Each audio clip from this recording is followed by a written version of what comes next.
Well, when it matters, we ain't got time for bullshit, ain't got time for your manners. We wanna see war, man, with a pen out here just causing damage. It's for when it matters. It's for when it matters. We ain't got time for bullshit, ain't got time for your manners. We wanna see war, man, with a pen out here just causing damage. It's for when it matters. When it matters, when it matters. See, I'm back up on my graph now. Take your door, I'm back out. See, my money came an issue. So we seated up a grass house. Now I'm cleaning on my rack count. If it's needed, put the cash down. Catch a chopper to the face. Let's sit up beneath your mask now. We all about it, so I'm around me, still ain't gonna back down. Used to call you bro, till you moved into that rat house. Now morgues, we never dap now. The sword will get you clapped down. Get your mom up on the rock and tell the bitch to lay the smack down. Your family's full of muppets, I ain't handy, but I'll cut him. You see, your dad's an old shooter, like he handy with a musket. So we roll up on your street and have you clapped out with a rusty. I ain't moving with a mask, I'll just snatch him in a hoodie. I'm a bastard, but they love me. He ain't scared, let the thing go. I've always been a good kid, so they blame it all on Gringo. Cause you'll snatch your fucking fingers if you're claiming that ring glows. Debo with a fist, knock your boy out his pencil. It's when it matters.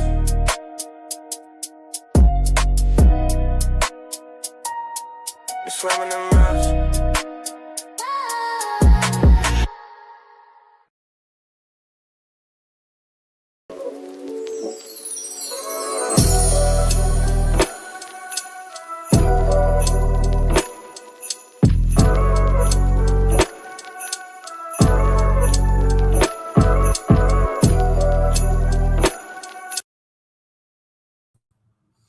Let's go. What's good, people? It's Danny. We're back here at the Smokehouse.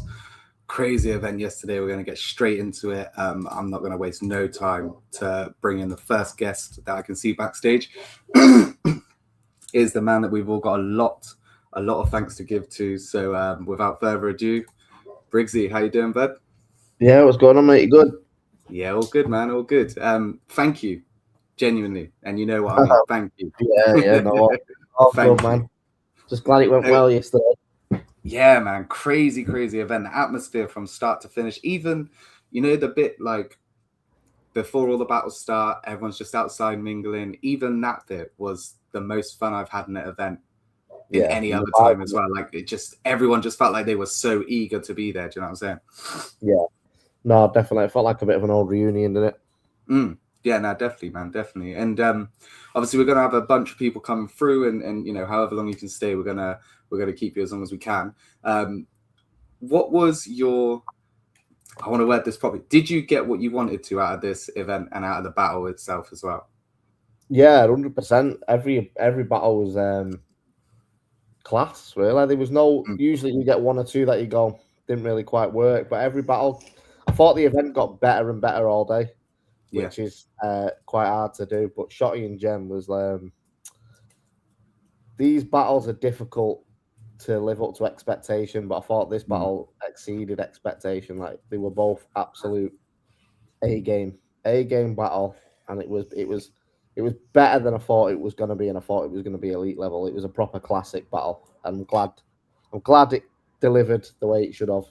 No, definitely, man. I'm gutted. I had to go and catch my coach. And it is what it is. What I might do now is I might actually try and stop myself from watching it until the YouTube release, and then do a live watch on here. I doubt I'll be able to actually stop myself from watching it though, but I'll watch it and then lie. I can do that. That's fine. We'll just quickly go to the chat. We've got a few people. Smoggy, what's up, man? Hope you're good. Batter up bandwagon as well. Slim's got a message for you, Briggsy, I think that. Shut up, Slim. Big up Ryan. What's up, man? Crow as well. What's up? Josh, get you on in a bit as well. Hopefully. And listen, I killed Frost that bad. I probably could have beat one book at the same time with the same bars. It was one way to open up the event, man. Yeah, and do you know what? On the stream before I said I don't think that it should open up the card, but actually I think it was the best battle to open up the card because everyone was just vibing with it. Do you know what I mean? Like everyone got to do a bit of a bop with it as they were going, and it just really got people into it. So yeah, how did that? That was something new that you guys were trying Like, well, more recently anyway. Like, yeah, how did it go for you? Yeah, when I thought it was just something to try new, because obviously we wanted to dabble in the on-beat stuff for a couple of years now. Yeah. And this just felt like obviously it was meant to happen on the semi-final, but the venue that we were using basically dropped us by like 90 minutes off our agreement thing. Sorry, I was reading something then.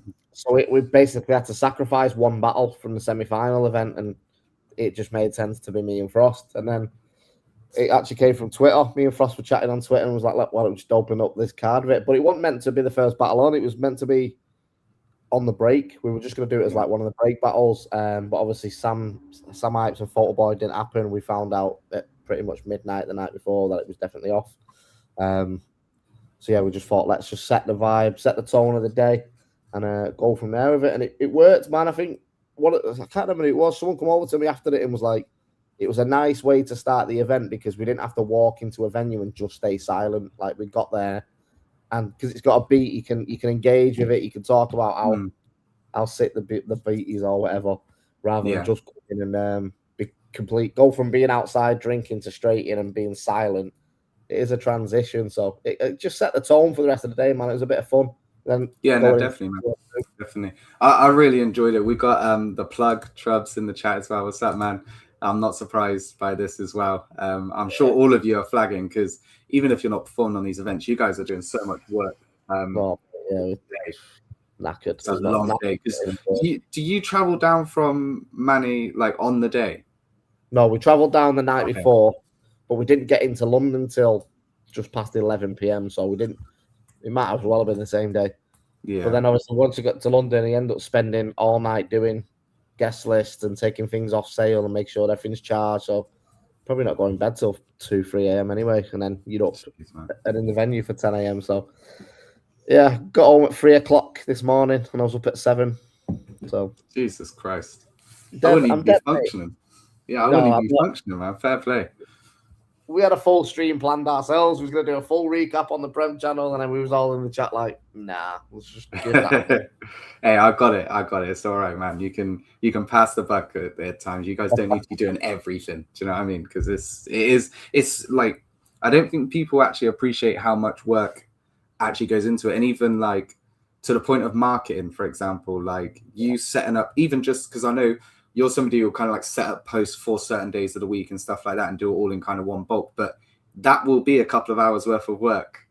Oh, like, you know, it's easier than having to do like an hour a day, but it is still a big bulk of work that you've got to do on top of, you know, this is a hobby for a lot of you, really. And even running the league it's more of a hobby than a business for you, because you're not necessarily making a massive profit from it and stuff, right? So you're doing it for the love. And I think there's a lot of work that goes on that people just don't get. What's up, Connor, man? Hope you're good. So obviously, we started with the on-beat battle. If there is anyone else in the chat that wants to jump on, send me a message on X and I'll send you the link.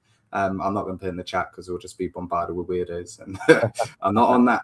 And if I've sent you the link already and you're ready, come jump on backstage, man. We'll kind of filter everybody in and out all night. Sorry. But yeah, so obviously the 2v2s, that was awesome as well. Like who kind of came up with doing the 2v2s?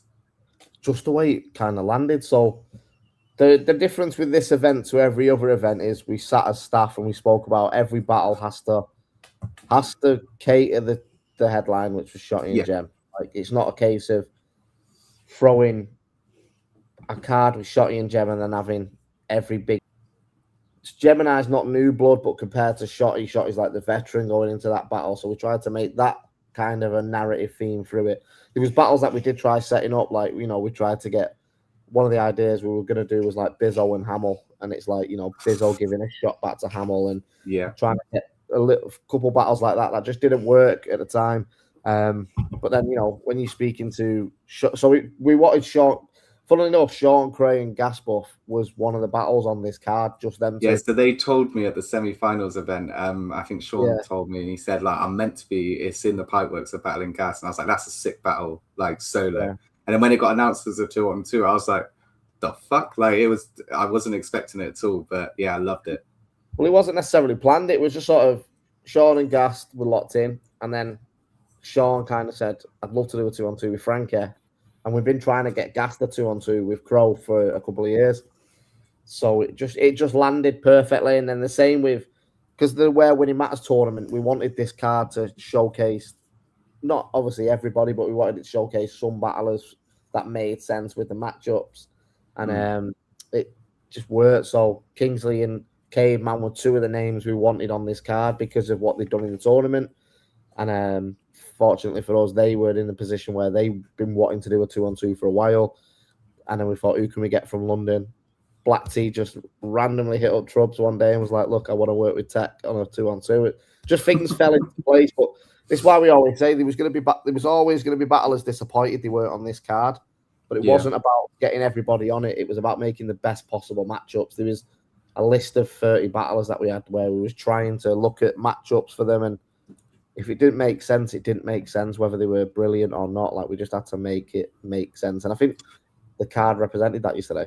Yeah, I like the idea that you said about like all the battles lead to the main event and lean on the main event as well in that kind of sense. Like I like that. There's more of a kind of formula to it rather than like, I mean, I love the mega matches as well. And like the big cards that you guys do, like the last Apex, for example, was incredible. Yeah. Every single top tier that you can think of was on that card. Like it was crazy. But I do think like going forward, I think that's quite a cool avenue to go down. Like, you know, you've got that one big one at the end, because also like one thing that I found at the Apex event was you can see the crowd getting more and more fatigued through the day.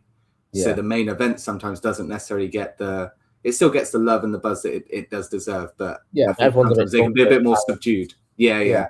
And there's a bit more like, you know, chattiness at the back, things like that, which can happen. Whereas this one, everyone was like, I mean, we was all singing and dancing at the front of the like just before the battle's coming on, like ready, like we was all proper energetic and that still. So yeah, it was good.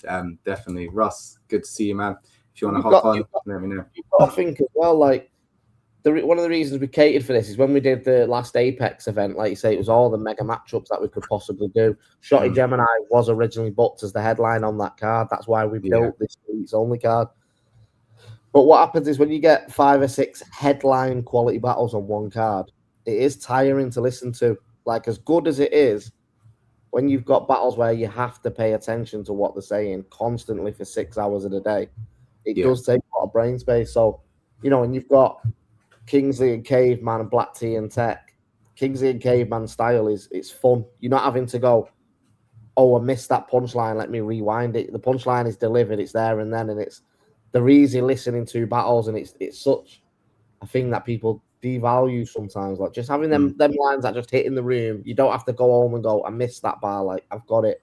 Same with Black T and Tech. Like, and Sean and Frankie are the same. Like delivering on the day is a big thing. So we didn't want to have 6 or 7 battles of just incredible writing because it is tiring to listen to as well. So yeah, we've gone from on beats to a bit of a comedy 2-on-2s here and there. Then that's why we brought in Georgie and Hamill. Obviously, I'm sure you'll talk about, but you know, we did want a showcase battle on there as well, and then everything was building up to right. Well, there you go. Here's the main course. Now you've had these starters. What was because a few people, I think it was Ryan actually said to me just before the battle got announced and that, like just after, sorry, and you brought him to the stage. He's like, how are they having Georgie Roots returning against Hamill as well and not marketing that? How is that? So what was the kind of thought process behind that? Was it just you want to give the fans a decent secret battle instead of Yadif battle again, or was there a reason behind it? We did nearly announce it. A lot of people think we locked this in late. We didn't. This was locked in one of the first battles on the card. Okay. So, I mean, this is how far this was locked in. So the reason Georgia came to this, Georgia was at the semi-final battle when we had the Where Winning Matters semis, and Hamill battled Slimbuck. Hamill and Georgie was already locked in at that point. So we invited Georgie down to the event, and we were saying to him, like, once the event's done, jump on social media and just be like, if I ever do come back, I'd love to go against Hamill. And we were just going to feed it slowly. So it was always going to happen, but we knew we wanted a secret battle. It nearly never became secret. We've actually got a version of the flyer with it on there. But we were just sort of like the reaction to the fans having a bit of excitement, and it's not just a lightweight secret. It's a we could have probably sold tickets on this battle. Yeah, that's the headline battle at the moment. Yeah, and it was just like going, look, the reaction of Georgie coming out. We knew Hamill wasn't going to get a big. I mean, Hamill's for me. I think Hamill's next up in the UK, but I think he's still not got that fan base connection yet, where he's going to be like, oh my god, it's Hamill. So we knew putting Hamill against somebody like Georgie Roots, where it's a big return. Georgie said he wanted somebody really good, but he wanted somebody he could have a scrap with, and Hamill just made perfect sense. So Georgie was all over it as well, because he'd watched a couple of his battles. So we just thought that the moment of announcing Georgie's return on a big stage against one of the new blood, right before Shotty and Jem, just picks that oh shit of feeling up in the event, and we wanted people walking away from the event going, didn't expect that. And that's, I think there was a couple of people who found out about it, like always. We did tell everyone to shut up. I will say, it did get mentioned to me, not that it was going to be a secret battle, but it got mentioned to me at the semi-finals event, right? And then when it didn't get announced, I messaged and was like, what the hell? Like, you said that was going to be this one. And then they said, nah, it got cancelled.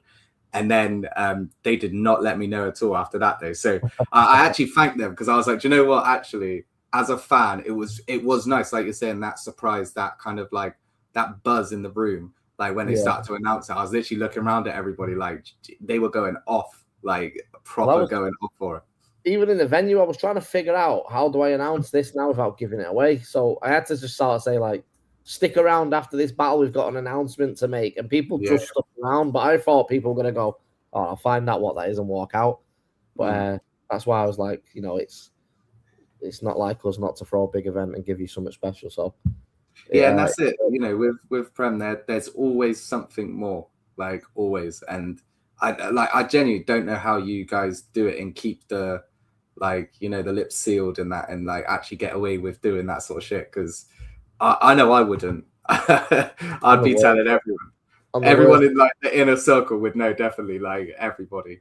But I think, you know, I can't give you guys credit enough with everything that you've done, and I hope, you know, there's a lot of talk about is this the farewell, is this the rebirth, is this that.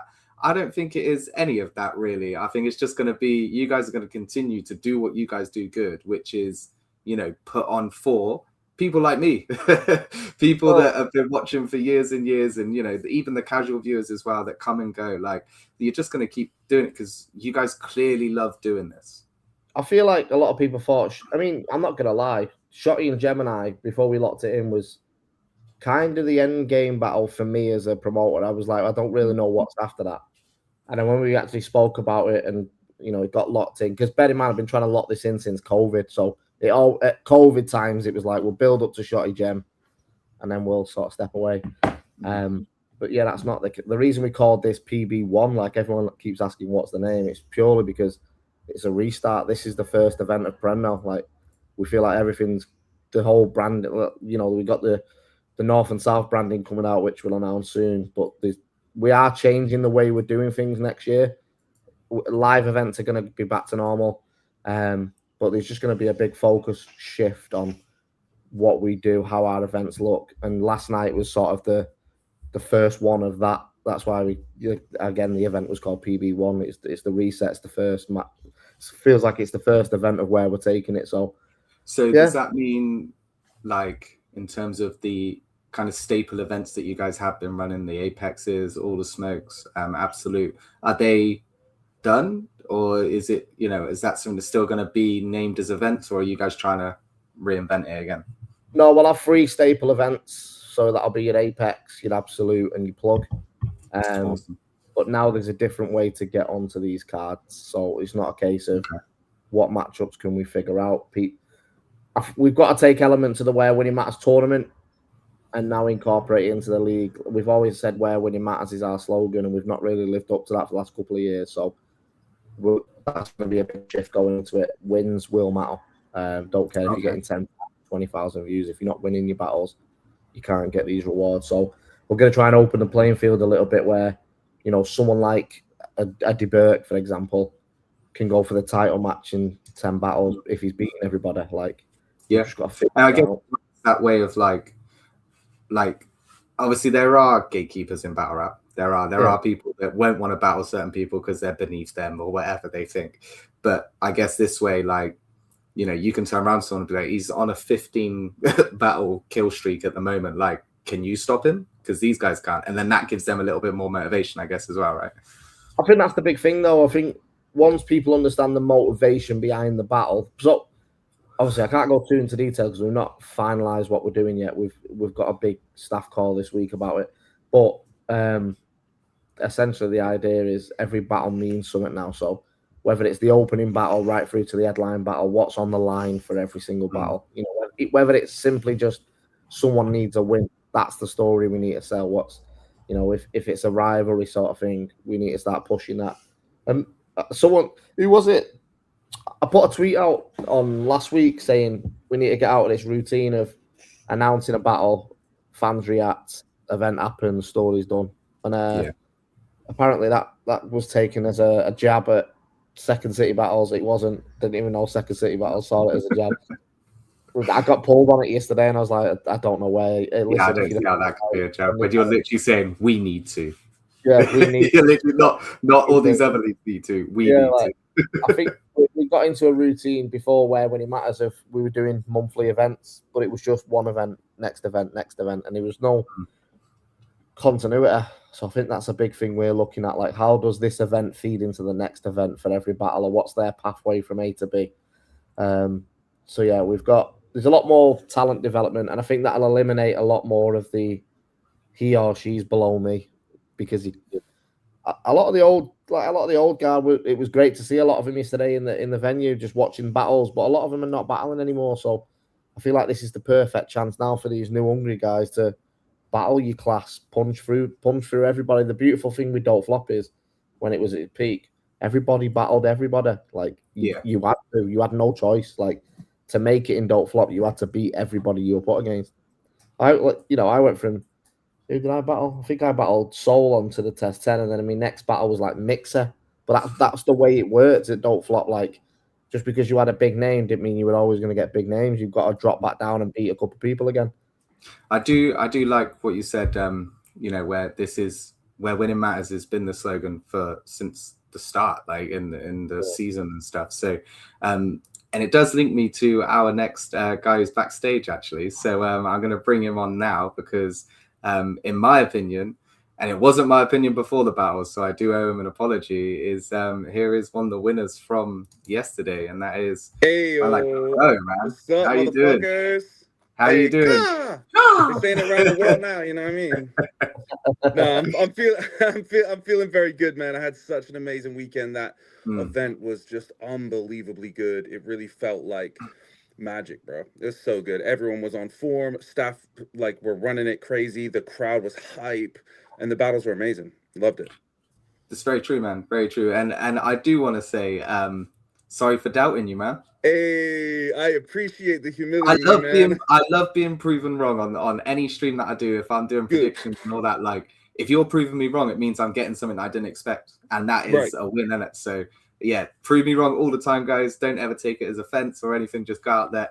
If anything, use it for the fuel, for the fire. Facts. Out there I think the thing is we went into that knowing we were the underdogs. Like that was part of the drive, but it was also part of what made it fun, because we knew once we'd started writing and rehearsing, we were like, yo, this is going to be sick. Do you know what I'm saying? And that's all we wanted from the battle. We just wanted it to be a fucking amazing battle, you know? And yeah, so it was great. There was something that Cami said on the prediction stream, and it was something along the lines of like that he was worried that some of the 2v2s would almost kind of morph into each other too much, and then detrimental. But I said to him, like, that could actually be someone's biggest strength. And for you two, I think that was one of your biggest strengths, was like at parts when you thought Gas was going to continue the bar, you step in and like the interchanging, the interweaving. I mean, the thing is, we knew that like the chemistry part was going to be easy for us because we're homies. Like I met him before he battled. You know, we've known each other for a while now, and we get along really great. So I just knew that part of it we could make special, and like it really paid off. And it just it was because it felt very different to one of my battles, but I loved that about it. You know what I'm saying? And I think us kind of finding a middle ground between what we do, because we have a lot of crossovers, but finding that middle ground and like making it really entertaining was, so just made it really fun, man. No, definitely, man. Before I did the prediction stream, I was trying to set up some other streams as well, because I realized the 4 teams had all battled each other. Crazy. So obviously I had Tech and Black T on to watch Kingsley versus Caveman. I wanted to get Caveman and Kingsley on to watch them too. But you and Gas battled each other, right? Where was it? Yeah. Because I've not been I battled him at Don't Flop, and I beat him in a quarterfinal of their tournament. Yeah. Where but he is was that? amazing in that too. I'm still bummed that they haven't got it on the main channel, because I love that battle. Okay. So it's not out anywhere, that battle? No, it does exist, but it's been tucked onto like some side thing where you have to go into like criminally underviewed battles, and then you can find it on that playlist. But it's not. It's just like, cool. This is gonna help it not be criminally underviewed. That's so true. That's so true. I'm thinking, is this Stro? Yeah, that's Stro. Yeah. Stro, what's up, man? Hey, I'm gutted that you couldn't be there yesterday, man. But I hope you're resting up. Hope you're doing well, and we'll definitely see you soon, man. Definitely. But I agree with what you're saying there.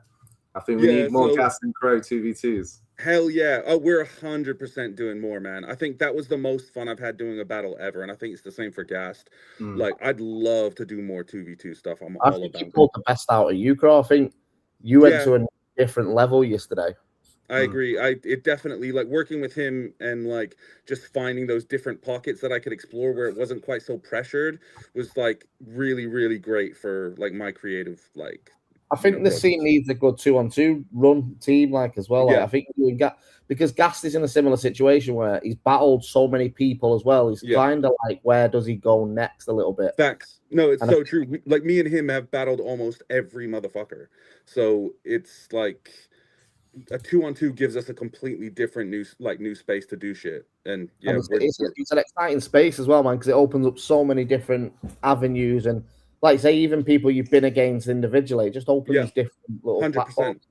100%, because we can just attack it in a completely different way. And also, like, as well as that, as well as all the opportunities that it brings, like, straight after the battle, Bagnall, Kruger were coming up to me saying how amazing it was. Bagnall said that was probably one of the best 2-on-2s he's ever seen. And I was like, fuck, we need to do way more of this shit. No, you and Gast, obviously big up Sean and Frankie and Tech and Black T and Cayman and Kings there, but I felt like you two probably were the most fluid 2-on-2 team. Awesome. Every other 2-on-2 team did great, but you could also tell they were solo battlers. Whereas you two kind of morphed into. It's hard to do as a 2-on-2 where you become a 2-on-2, not just two battlers rapping. Yeah, 100%. I think the thing is we're lucky because our sense of humors are like very similar, and we've got that rapport already. So it just made sense to just take it into that space where when we were writing, we were cracking each other up. So it was like we knew it was the shit. I had to just bring him on. I did, like, just because you were saying it. Yo, it was like, I saw Crow on here, and I didn't want him to have all the compliments by himself. How we doing, boys? He carried the team, so that's why we're doing it.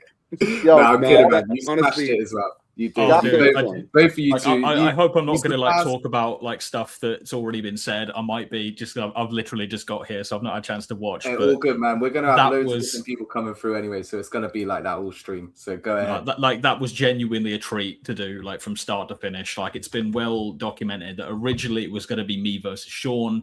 Frankie and Sean said we'd really like to do a 2-on-2, and they said, well, are you okay with finding a partner? And at first I was like, I don't know who to go for, like what would be great. And it was actually like Frankie and Trubs independently said, why not Crow? I know you guys wanted to do that team ages ago, like way back when. And like the original 2v2 didn't happen for various reasons, because like it was right, like it was not meant to be on the Apex day that got cancelled for various reasons, but also just we had no time to prep.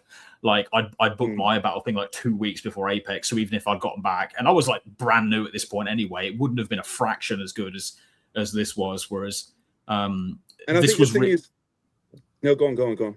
I was just gonna say, like, I think what worked really nicely about when we were prepping this one was we both know our own strengths really well. Like we spar quite regularly. We know what the other person is good at. I think the most valuable thing that this did was, I don't feel like it so much as raised our ceiling, because we're both very good at what we do, but it raised both of our flaws like a ton, because it covered the stuff that the other person might not be so great at. Where like Crow was so good at the connective tissue and making sure everything flowed in between and making sure every bit came, like he was the anchor in terms of making sure everything flowed in a way that was sensible and that we could pick up on it. And then it was just a case of, okay, let's throw a little self-deprecating line in there, like a little funny 2-bar.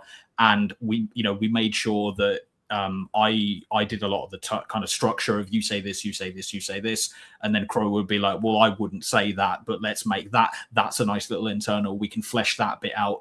And it just worked so easily. And considering I'm a notoriously early prepper and he isn't, like come this past Wednesday, I am bricking it on the train to Banbury. I haven't even got any time off, so I'm going there with my work laptop. I'm literally sitting in his living room going, he never talks to coppers. Wait, I'm getting a call. Hello, this is James. Like, so and that's not even a bit. That happened a shit ton of times.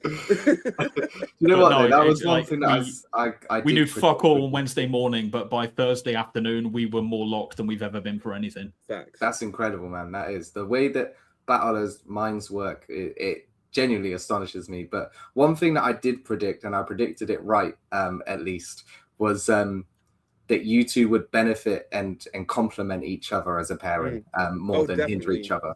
And I think, it was evident. It was clear that you two had really, really tried at this and gelled well together. So, yeah, man, I think also crazy. Just as a shout out as well, though, to the tournament, because I feel like because of the amount of work that we had put in through the tournament, just honing what we do, it put us in a perfect position to work at like our top levels together, because we were just so practiced at it by that point of the year, you know?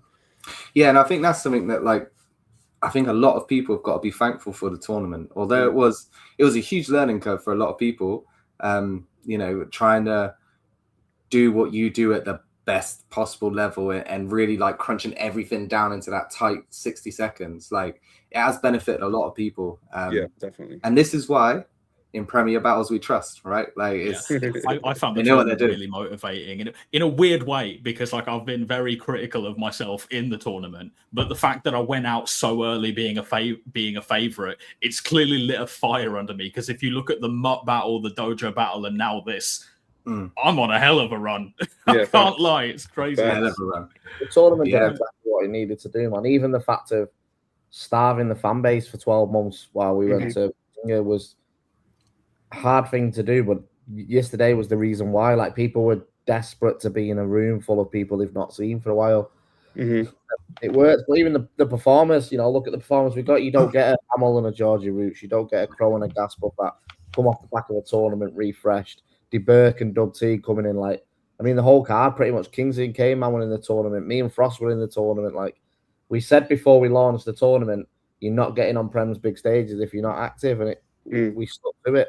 Obviously, we had Quill and Who Is Orion, but that fell through. But Who Is Orion? So, a lot of people were talking about the fact that they were both there and asking, and I wouldn't be a legit media if I didn't ask you at least. If you do not want to share anything, obviously do you. But what the fuck happened with that? Like, in the end, Quill just retired. Is the long and the short. Like, yeah.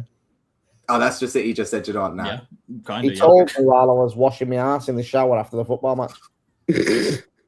Mad time to tell me that, innit? I wasn't expecting that. Why did you answer the phone? He was there, wasn't he? Like, yeah, who do you think was washing it, man? Played the football match, and then as we're in the shower after the game, he just goes, "Oh, by the way, I'm not doing the battle." I'm like shampoo running through my eyes, going, "What? Say that again?" No, but he retired, man. He just said he's kind of done, it was frustrating because obviously Quill kept asking me to get on this card. Like, Quill wasn't on the card, and the day we announced it was the day we locked that battle. And it was heartbreaking just because Orion was so good against Sean, and it would have been great to be like, look at this guy who's come out swinging, because he's on that stage, I think, the graft he's put in. Well, like I say, a lot of... Oh, sorry, Crow. I was just gonna say, I really feel like it's obviously he wants to retire, but I feel like it's a big missed opportunity for Quill to go out on a bang because That's what I said to him. Yeah. yeah, because that kind of stage, that kind of crowd is built for him. He's a momentum Yeah. stealer. Yeah. So he would have had the performance of his life on that card. He could have just had his retire. Like Yeah. I drunk dialed Quill loads of times trying to get him to do it, but it never didn't stick. He should have done it. He should have done it. It would have been massive. Well, even like Orion, like I said earlier with you, Danny, like the whole card was built to complement Shotty and Gem. And one of the things Shotty and Gem both said was they wanted Quill on the card and they both wanted Orion on the card. So, you know, we made that happen to complement the headliner, and it didn't happen. It just is what it is. If that's Quill done, that's Quill done. And, you know, he's give a lot to the scene, regardless of. He's earned his flowers, and he was even great on the live stream and things. Like he's a personality. Hopefully, he'll continue to be around. He's top. Quill won't be retired. It's just that he's You offer him Bizzo on the next one, and he's back. You know, like what I did love. If it was Bizzo that was battling on this one, it would have been his farewell bit, and he would have done it like then, definitely. He's fucking not getting Bizzo now, mate. Like you would say, Bizzo's too big for Prem now anyway, apparently, Annie. He's too big for us now. Bizzo don't battle for us anymore unless we have he's out international. Get grown to ring him unless you've got an American accent. He doesn't answer the phone to you anymore. We got what I loved about this card in particular, though, is I loved that even the people that you see regularly, like you still offered something new with them. Like, you know, having the 2v2s was a great showcase for as many people as possible. But even if you knew those names, you were still like, but what are they going to do in doubles or, you know, an on-beat match? So there was so much. And then having, like, obviously a secret battle. I loved the secret battle so much. Yeah. It's great to see Georgie back. It's great to see Georgie with no rust. But holy shit, Hamill for his first big stage battle. He's unbelievable. Looked so comfortable up there. Hamill's amazing, bro. I had him as performance of the night up until that point. I thought that was incredible. Out of all the new guys, Hamill is he's another level. He's amazing. Yeah, he was. I'll tell you what, when you know somebody's doing well, and to be fair, De Burke had this as well. While they were both rapping, people like Tony were looking at me going, like, they're not reacting, they're not saying nothing, but they're just, when they've not seen somebody before and they catch your attention, just to go, he's one, yeah. And Hamill, the amount of people that came up to me and said, I've never even heard of Hamill before, but he was fucking fire. Yeah, no, definitely. He's very good. We've got a couple more people backstage. I can only bring on one at the moment, so I am going to bring. Absolutely fine. I do need a dip. Like, I just wanted to show my face, but thanks for having me, Danny Briggs. Thanks for putting me on such a momentous card. You're the GOAT.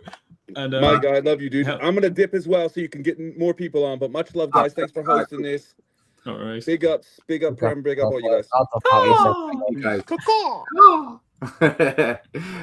So yeah, what we'll do, we'll bring up the two people that I got backstage. Let me get rid of Crow. We got Caveman. What's up, man? That name? How you doing? Yeah, I'm good. Can you hear me?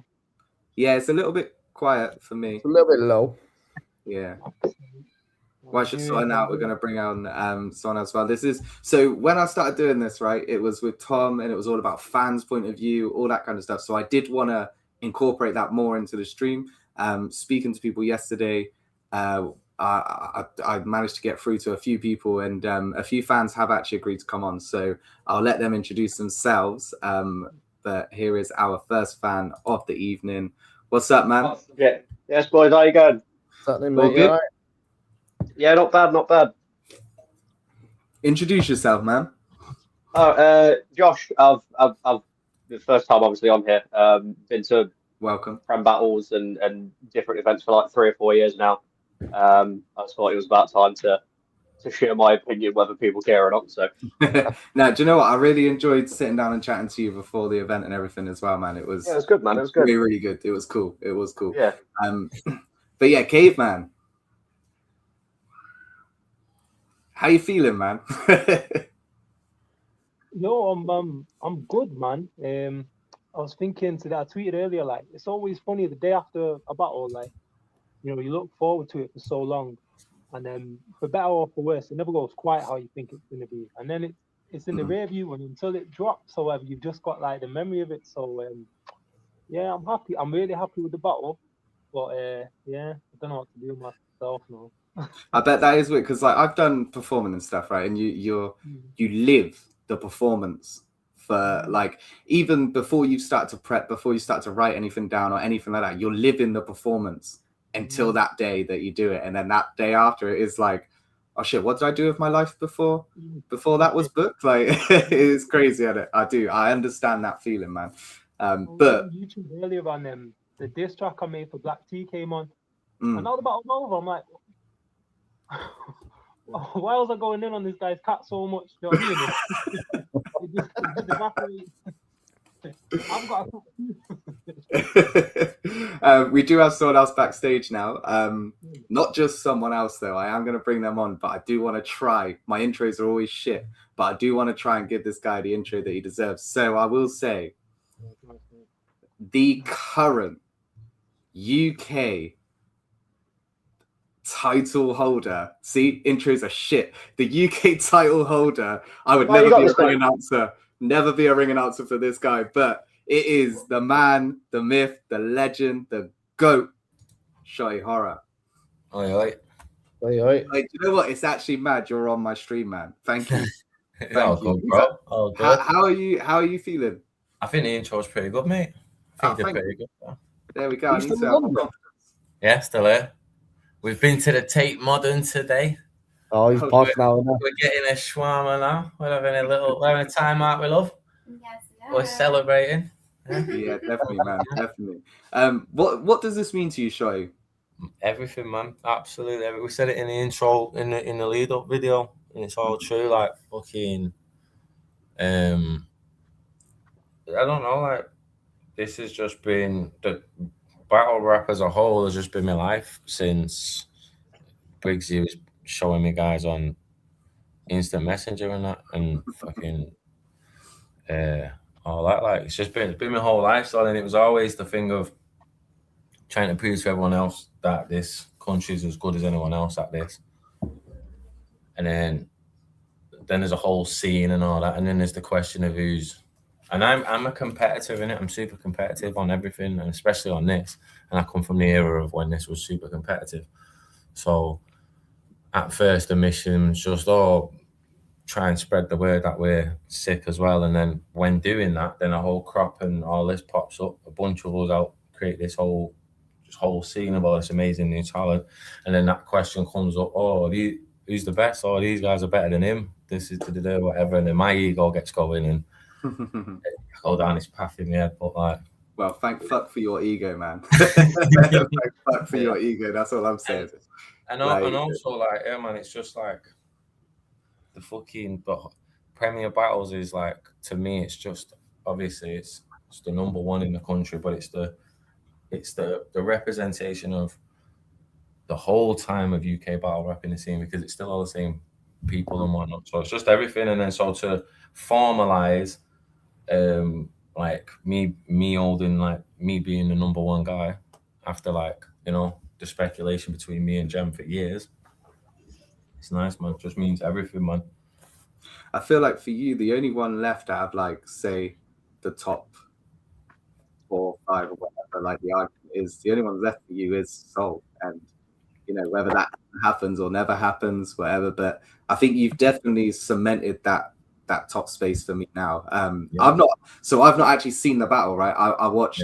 Yeah. I've done your slogan with you, and then I had to run to the tube station. Get your tube. Oh God. I was pissed, and it was all because, and I am going to say it just once now. I'm not going to do anything negative here, but get off the fucking stage. Yeah. It was too many. I've seen at least the first 2 rounds. If they just got off, like I was getting so angry in the middle.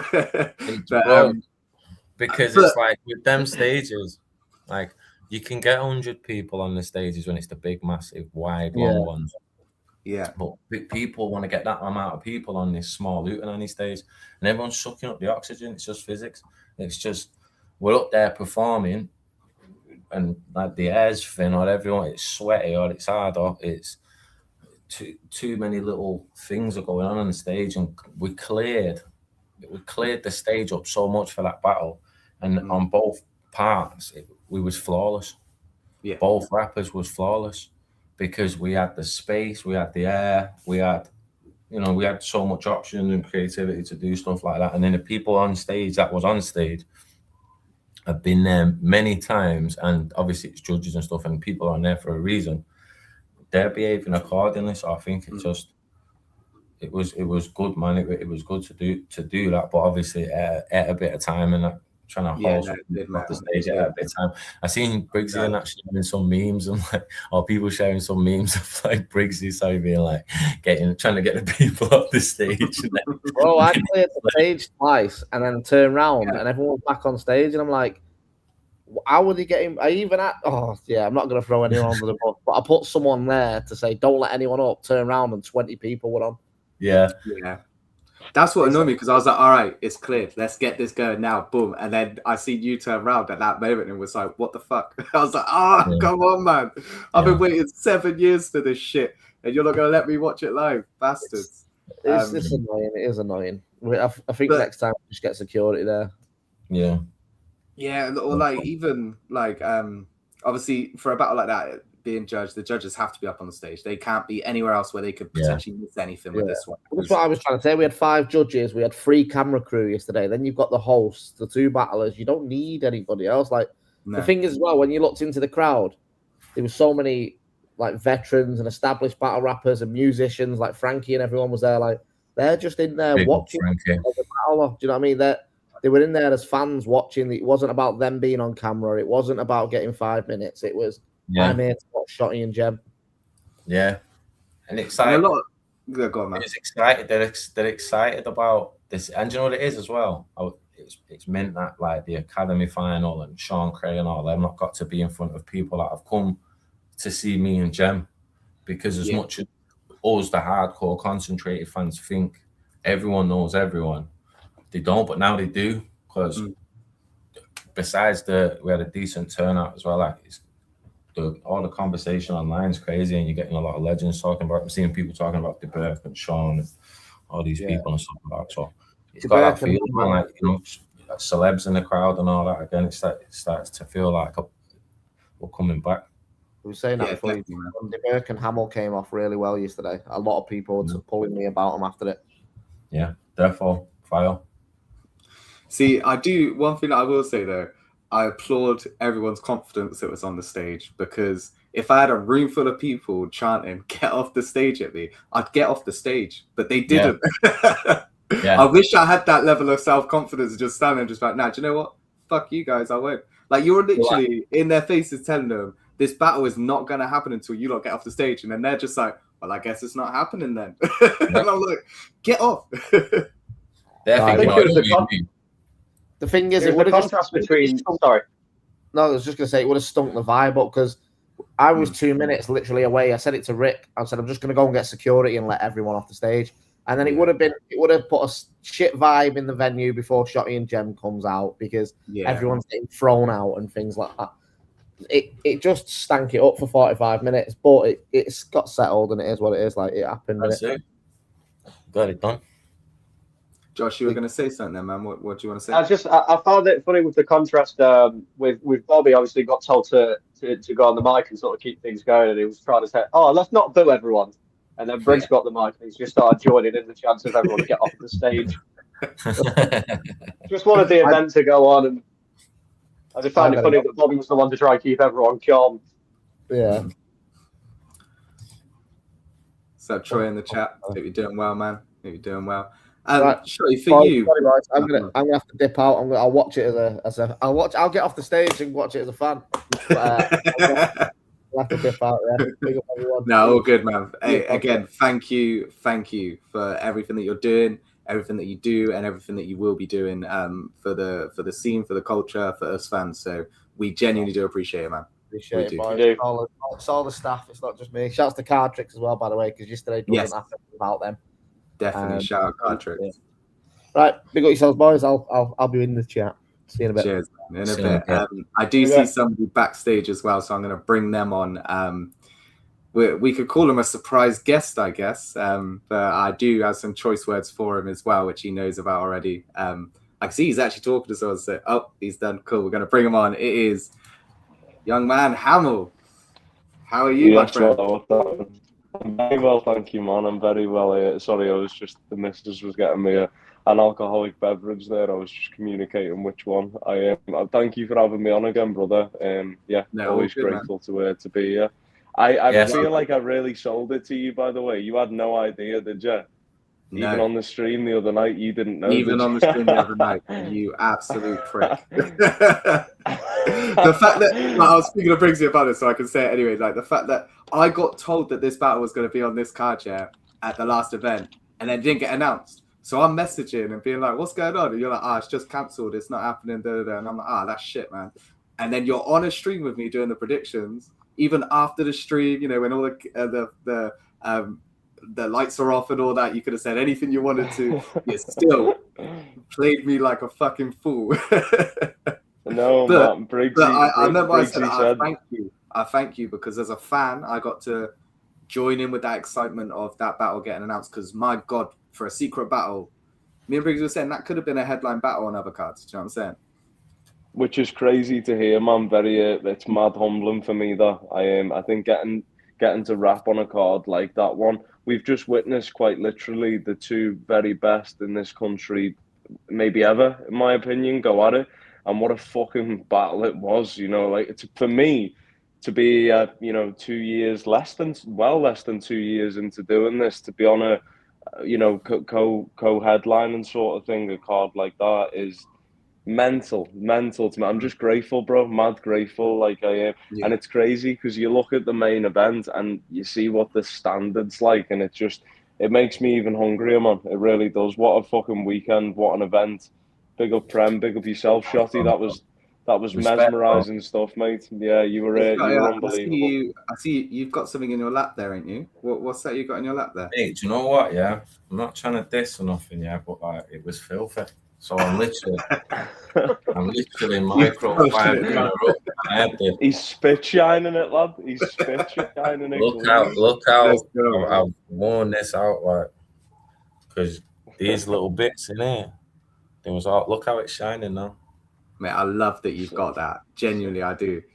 I was going to ask you, Shotty. Obviously, don't flop times. There was a time you were next in line for the title. It didn't end up happening for whatever reasons. Did you just kind of decide? I don't think that title. I don't know if that title existed when I was there. Yeah, because when Tony battled Chris Lees, he mentions you. Danny, Tony does. I can't remember. What year was that? Going a while back there now. Back when we probably could have remembered. I thought.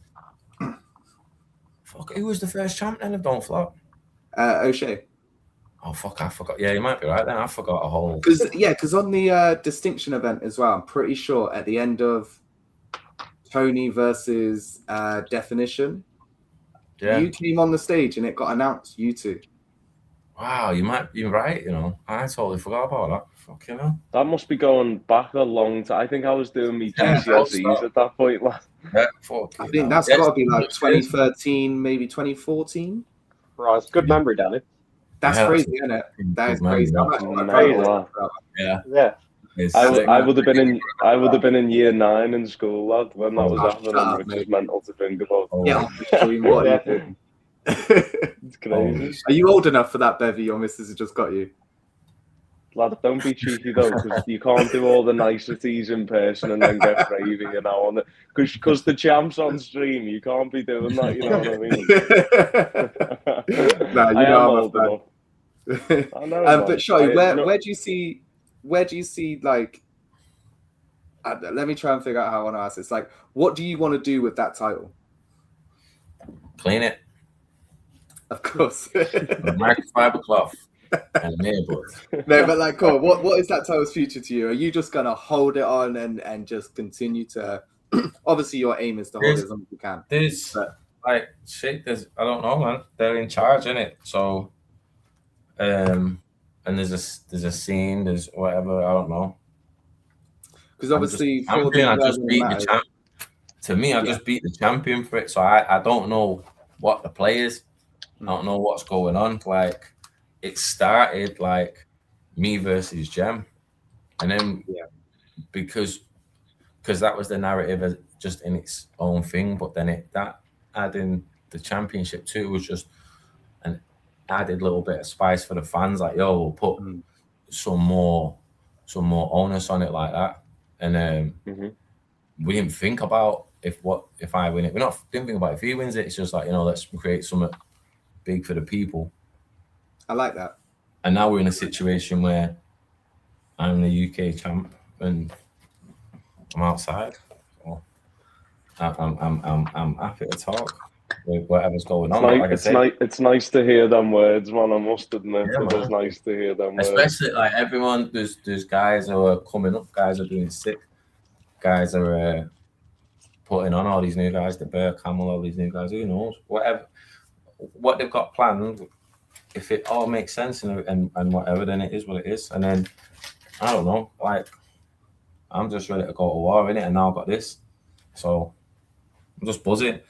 And so Briggsy there saying he was actually against it being a title match. Who was that? Briggsy. I was against it, but Briggsy was. I think he was at one point, yeah, definitely. But Briggsy's in a different. Over the last year, Briggsy's definitely got into wrestling way more. So this battle's been being planned for a while, on and off, like I was talking about in the battle. So yeah, early on or whatever, I guess. I don't know. Maybe I can't remember Briggsy, but not being on board for the title. But it definitely works. With Briggsy, I think he likes the building up to something. Yeah. So that would have been like a 6-month project. Let's build this up to be the title match. Yeah. But it worked out right. We are going to get into this in a bit, Troy. All right, but I just want to bring it up now. But before we get into that, let's go through. So I want to ask you all, apart from your own battles, and Josh, obviously, whichever battle you do think, who do you think had battle of the night, and who do you think had performance of the night? So Josh, we'll start with you, mate. Performance of the night and battle of the night. Performance of the night, I think, in terms of just pure, not shock, but the way that they, like you guys said, they were the underdogs going into it, Pro and Gasbuff. I think they outshone anything that anybody expected from them, especially as a brand new 2-on-2. I mean, Bobby said it when he was introing people on stage that there were 2 very random pairings. So yeah, I think they just outdid what anybody expected of them. And then obviously Battle of the Night was the main event. It had to be. Unfortunately, you weren't there to see it, Danny. But you'll get to watch it back and hopefully be able to relive it through the camera as much as we. I said what I might do is I might try and avoid watching it on the Patreon, and then do a stream watching it live to get that that'd be sick reaction. But I'm probably not going to be able to not watch it. So. It's we'll see. It's crazy that you've not seen it, bro. It's mental. Honestly, that is mental. Like I said, if people just got off the stage, like honestly, my missus, she FaceTimed me as I was leaving, and I was literally, I don't even want to talk to you. I was so pissed off with everything, man. I could have burned the world down in that moment. Like it was so annoying, so annoying. That's frustrating, man. It is what it is, like I said, people are going to do what they want to do. We can't control others' actions, only our reactions. And we move. It is what it is. I'll still get to watch it, thankfully. And yeah, I'm sure it's going to live up to it on cam, not just as much as it did in the room. I'm trying to prove myself now as well, just make me feel better. But I'm sure it's going to be just as good on cam, right? Shelly, how much of the event did you catch? Because I didn't see you for the whole day, and then I went and got some chicken with Frost, and then you were stood there with Jem and Tony, and the fan in me couldn't talk to you. I was stood there in awe, the 3 people stood there. I was like, oh shit, and I'm just there with greasy hands because of my chicken. I was like, I can't even jump any of you up either. This is the worst. Always, everyone can always come and talk to me and stuff, and I'm not just the type of I'll have a chat in it. So Yeah, we spoke at the did the awards thing, right? And we had a good chat then. But just in that moment, I was like, I've probably got grease all over my mouth. It's just not a moment. I can't. And I'm always in a mad space before the battle as well. It's weird. You've got this, especially with a battle, high pressure battle like that. You got to get ready for this thing, but you still got to like show up, say hello to everyone. Yeah. Get orientated with the place and do all that shit and whatnot. And that takes on. How do you get yourself ready for? Because like I was thinking about this earlier, because I was thinking like as soon as Briggs messaged and said that a couple of you are going to come on, I straight away started thinking about some questions. And one thing I started thinking about for you was how do you get ready for mega matches that you do? But then I was thinking about every match you're doing lately is a fucking mega match. Yeah. It's been like is it just normal now? Like, it's is it been just like normal? that since? You got to think my debut was disaster. Yeah, man.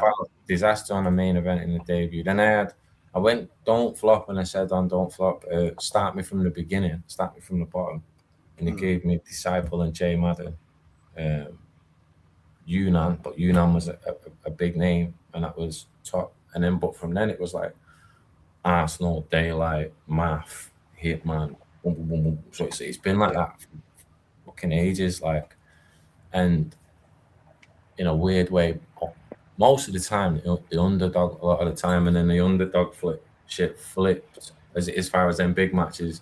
More so, people would give it, besides our little scene, but a lot of people all over the world don't give it to the other guy, thinking in the lead up, oh, it's going to be this guy.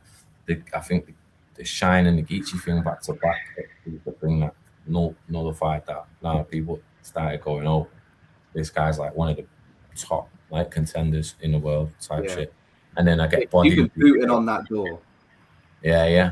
You have been booting on that door. That's all I wanted to be doing, is just I was like fully like represented out there, like in the world. Jem flipped you like, oh, you want to be American and this and all that, and it's like, no, it's been the mission to America is the place in it. America's where it was created, and America's where all the biggest stars are. And it's been the mission of loads of us for years to be established and recognized in the biggest space of the market. Do you know what I mean? It's like, that's just what it is. That's where, if you go and battle in America, they love the British shit and stuff like that. And we're a tiny island supposed to export. And that's that type of shit. That's what I've been doing for absolutely ages, but always against the top, whoever's top at the time, like I say, Daylight, Math, you name it, whatever.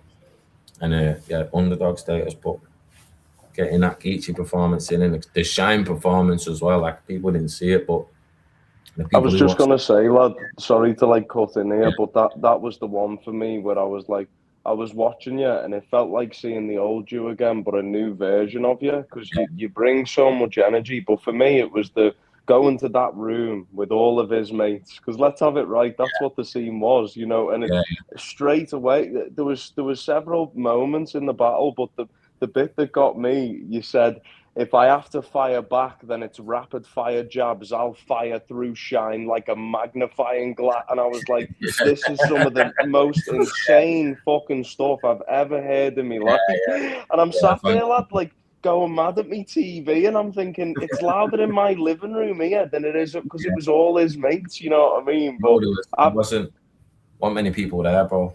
But yeah, that's what I mean, but that was where I seen the switch in it, though, for me, where it was like, this is like a rebirth of him almost, it feels like. That's what it was for me, man, like, because of the Shine's got such a big audience, diehard fans, that was the most shit I ever got spoke about in the lead up. Like, people was chatting shit, like, this guy is trash, Shine's gonna murder him, this guy is fucking and I'm like, okay, I've got to like show them what's going on and that. And Shine was like, not just Shine, but I remember just like, they did a video of predictions and it was all like Tay-Rock and Twerk and all these, and then bare people all over the world, and they're like predicting me versus Shine, and everyone's just like, it's going to be a murder. Jay Black and all that, it's going to be a murder. And I'm just like, are you fucking crazy? How fucking dare you?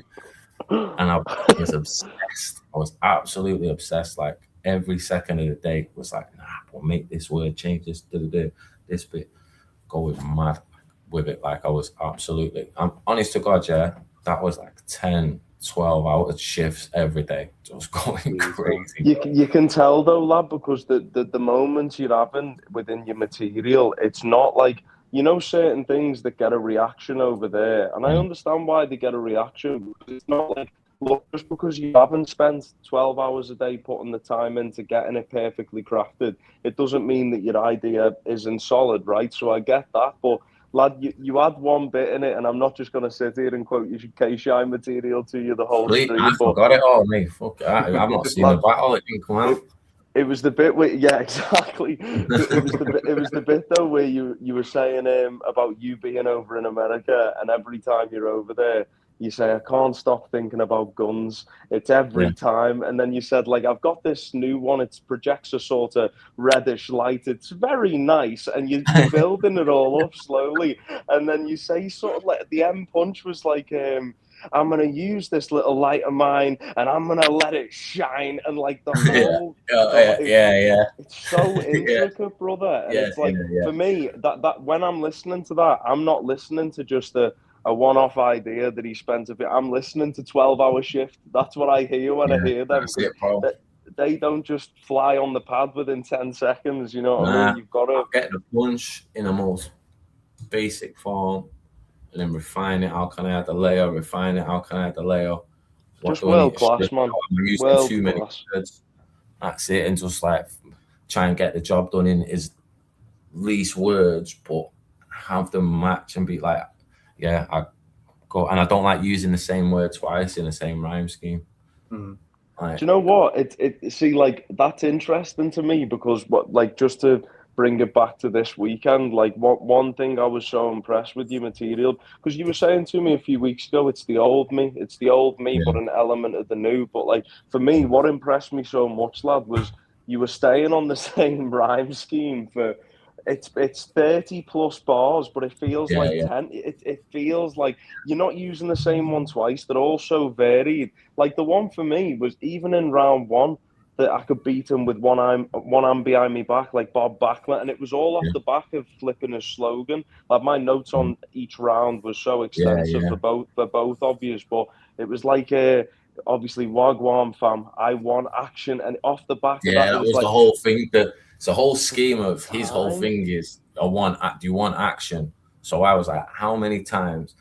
Because that's what old me used to think, and that's what the scene was based on. How many times can I multi their thing? Not punch or flip. It was, how can I multi their thing? And like Bender was the god at that, and Bender did the sorry player. You know what I mean? Like he had this thing, and he just and if you get that shit right, I know people made it seem corny and stuff, but if you get that shit right and what you're saying is concise and it sticks to the subject and the punch always, all the shit you're doing feeds into the punch, then it's great. It's done like that.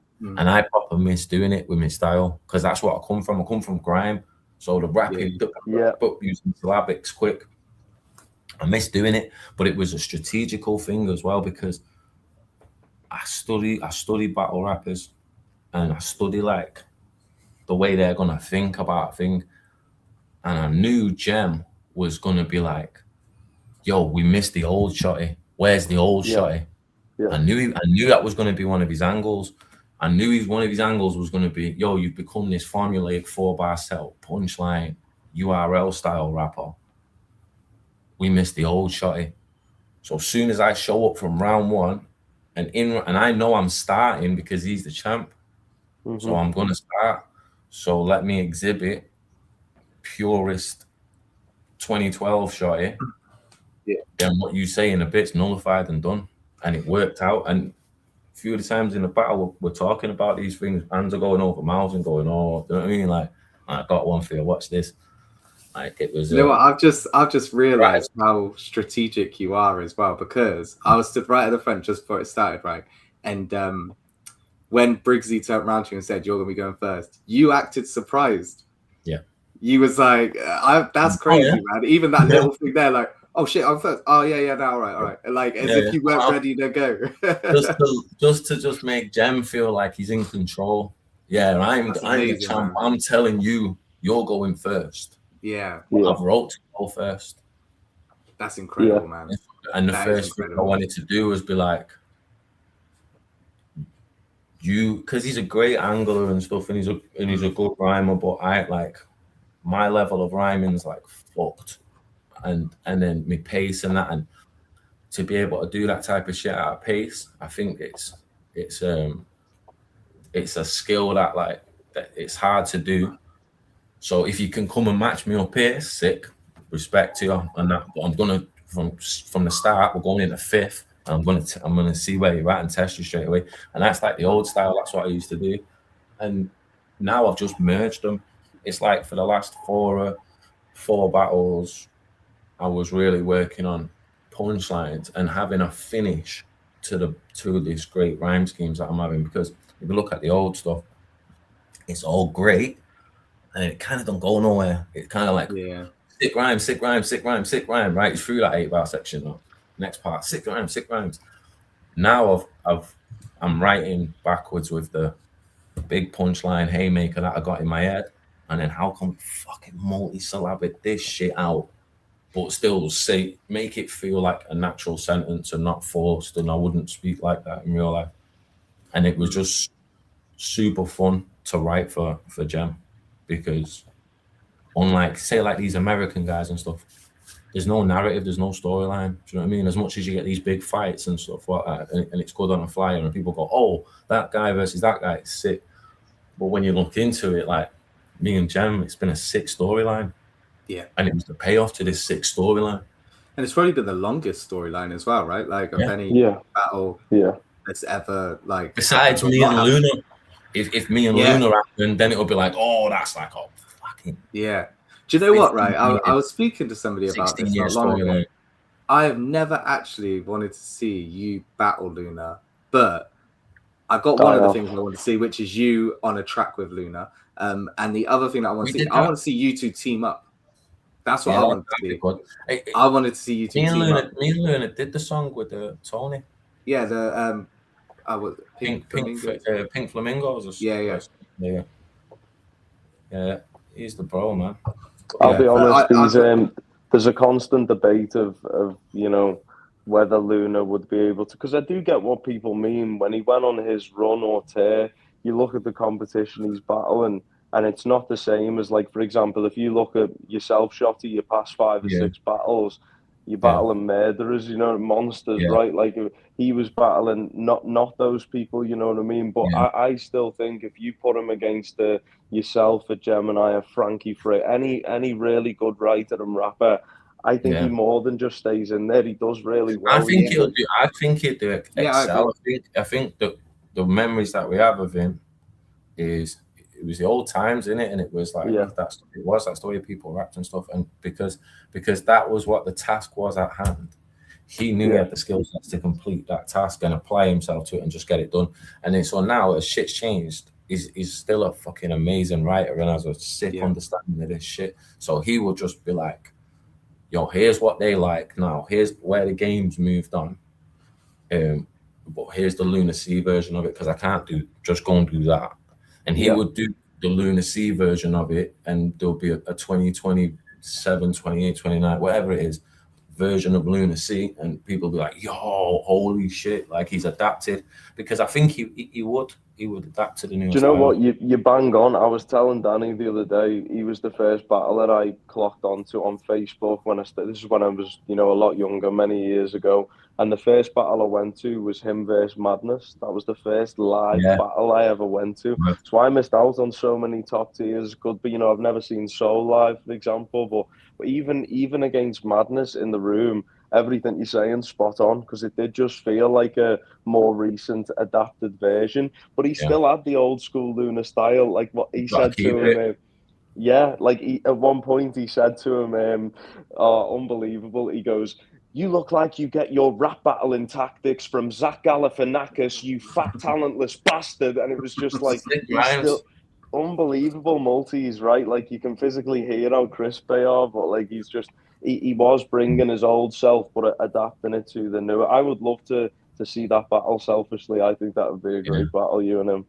I don't think it would not be a great battle, by the way, but like me saying that, of course it would be. Like, look at the two people that we're talking about. But in my mind, I feel like you two teaming up would be much more of a shocker and much more of a moment than you two going against each other. Because you two it's not gonna be like, you're both professional, you'll both do what you got to do on it. But like back then if it like when everyone first started to mention it, if it got mentioned then and it got done then, you two would have went to kill each other. Like it would have been that, right? Now I feel like it would have been more like it would be a spectacle rather than a dog fight. And I wouldn't want to see that now. Like, but if it got you two against could you imagine Tony and Jem versus Shotty and Luna or something like that? Like that'd be crazy. Like people would lose their shit.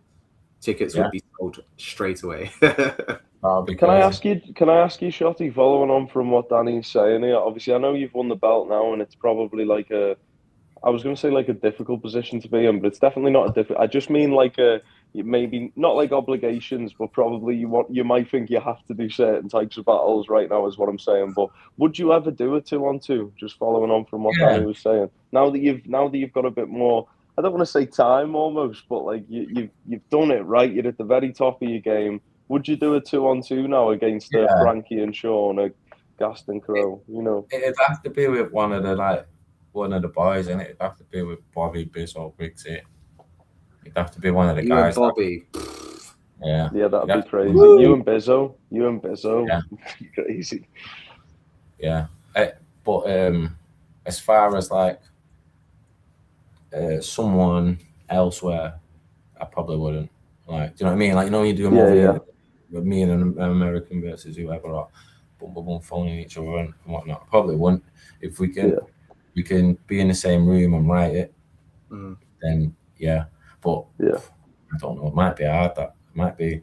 I think I'd be all right with it, actually, especially with say like Bobby, Bizzle, Briggs even as well, because fucking Briggs is a monster on it. Really, like amazing. He's sick. So even Briggs would be a sick 2-on-2. I think if I was sat with them, I'd come up with crazy shit because I've only ever wrote battle bars on my own, so it would probably be good to have someone else's perspective when I'm doing some shit and they go, "Oh, what if we had this layer?" Probably something I would want to. Yeah, I definitely would want to eventually do it because it's just a bucket list shit in it that you got to get done.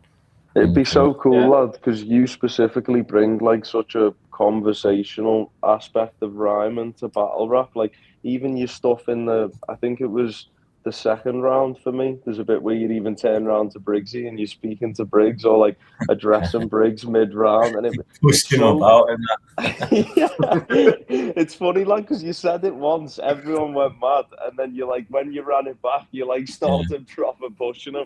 I was laughing my head off me. I was grateful to have the type of view that I did, to be fair, and I didn't take it for granted, lad. I took a load of notes. You was like literally on stage, literally. So, Hamill, was you a judge? Was you? I was, mate, and I'm Who else? Back. It was me. It was Dub T. It was, I think, Tech was judging as well. I don't know if Rivers was judging. That's all I can remember, I'll be honest. But I know me and Dub were. I'm sure Tech was. I don't know if Rivers was for definite. I think he might have been. I remember thinking, though, this is because I was surprised that Briggsy come up and said Shotty and Jem wouldn't mind if you judged it. And it's like, I think it is because they probably both know how much I loved it. I like battle rap too much probably right now. But I think maybe there's an element of that. I definitely do. Bobby's giving me shit for it every day, lad. I hate Bobby Rex right now. But I think you're an important part of this, man. Don't worry. Perhaps so, but I think it's just because for me, there's different people say different things is kind of what dictates the winner of a battle for them. A lot of people go off like controlling the room and room reaction. For me, that's only like one or two parts of it. The pen, of course, being a big one, but it's also like, have they structured the round? Are they making several points and repeatedly punching on the same points, or are they just going ultra topical and variable? Because both are hard to do, right? Like whether you're having varied rounds or whether you're hammering a point home, both are hard to do, and if you do them well, both are very effective. So for me, it's a combination of everything, and this is where, thank you, by the way, Donna Runner. I definitely do, lad, because like I was listening to Shotty's rounds, and it's like I said the other night, Dan, Jem said himself, like, there are things Shotty does that I can't do, or there are things Shotty does that I definitely don't do as well, and there are also things that I think I do that maybe Shotty can but doesn't do, or doesn't do enough of, in my opinion, you know, because he could be really good doing it. And for me, it's like when I was watching that battle, you're making notes, I was trying to score the rounds, and it was so fucking hard, because round one for me was neck and neck, because Shotty has this round, and I think I said it out loud, not to anyone, but I just said it out loud. I was like, you're not beating that round. You're just not. Like, it's like, what are you gonna do, lad? That's like, but then and for me, this is kind of what influenced my decision towards the first round. But for me, Jem, as good as his first round was, lad, he had some crazy stuff. I'm rereading through both of your stuff now, lad. Shotty, you had the pull-ups and squats back in the log cabin, like Rocky back in the log cabin. Luke Skywalker, you don't want to be offhanded. The punches gobsmacking, like same rhyme scheme. Yeah. And then you spoke about the Frank White story. My favourite multi, lad, of your first round was I would have smashed you to bits, you daft little prick. None of us are actually in a bigger battle than his. How's a Gemini denying a cancer? It's fucking crazy. Like, I'm listening to this. No more spoilers. Oh yeah, no. Put your notes tab away now, because I don't want to hear nothing else. No. I'm gonna have to like stay off X and everything, man. I'm gonna be pissed. I can't believe you haven't. Please get this on the Patreon. I'm gonna watch it. I can't believe you haven't watched it yet. You need to watch it. But mate, I was on my emails trying to change my coach and everything as well. Yeah, like whilst Shotty was whilst they were getting people on stage, I was literally sat there in the crowd, trying to change my thingy, and I just couldn't do it. Like, I was pissed, man. It was a nightmare. But yeah, the point being though, I think you going into Gemini's first, and I was almost thinking he needs to have a brilliant round here. And he did have such a good round. So it was kind of like for me, breaking it down, it was just, I think he took a little bit, only slightly, but slightly longer to really get in there. It felt like with yourself, Shot, it was just out the gate straight away. That's what I felt with him. In the first, it was like, you got all this anxiety and anticipation waiting for this person. You know he's going to come crazy with the first one. And for me, it was the first stuff was light. And I just got mad at the crowd there. And so he started light. And I'm thinking, oh, fuck, what? I've got this. This is nothing next. What? And then he picks up a little bit, picks up more, boom, boom. And then through the first, he just picks up momentum. And then by the end, he's haymakering all over. I'm just like, okay, we're in a fight. We're in a fucking fight. Yeah, it was crazy. But that was the difference for me. He just took a little bit, only slightly, but slightly longer to get there. Then when he did, he was there, and it was like, fuck it. Like, that was the toughest round of the three for me to judge by a mile. It was so neck and neck. It was just, very, very difficult battle to judge, but delivered so well, both of you. I personally wouldn't have been able to have been mad if it went the other way, because he was so good. It was just, I think genuinely that's the toughest stuff both of you have stood in front of. And like, even though you've been battling these Americans and they're very talented, I'm a big Tay-Rock fan. He had some crazy material. I think that is the best stuff I've heard for you in a long time, man. Like, it was fucking ridiculous. Because it comes from like a place of like better research and knowledge of the person and the person's history and the stuff around me, and he knows people I know, he knows ventures I've tried to do or I've done, and music and whatever, he knows things, so he can also fabricate things as well and make things, or just, you know, we was both like just battle rapping in it, so bare of the shit's just kind of bollocks, I just turned up 200 and stuff like that. But against an American, all they can say is a lot of the times they haven't done the research. Not all of them, by the way, but a good chunk of them have done the research. So they come and do a bunch of British stuff. Oh, I'm going to Britain, so I'll rhyme about Britain. Whereas, you know, Gem's talking about, oh, your band sounds like Oasis, this, that, boom, boom, boom.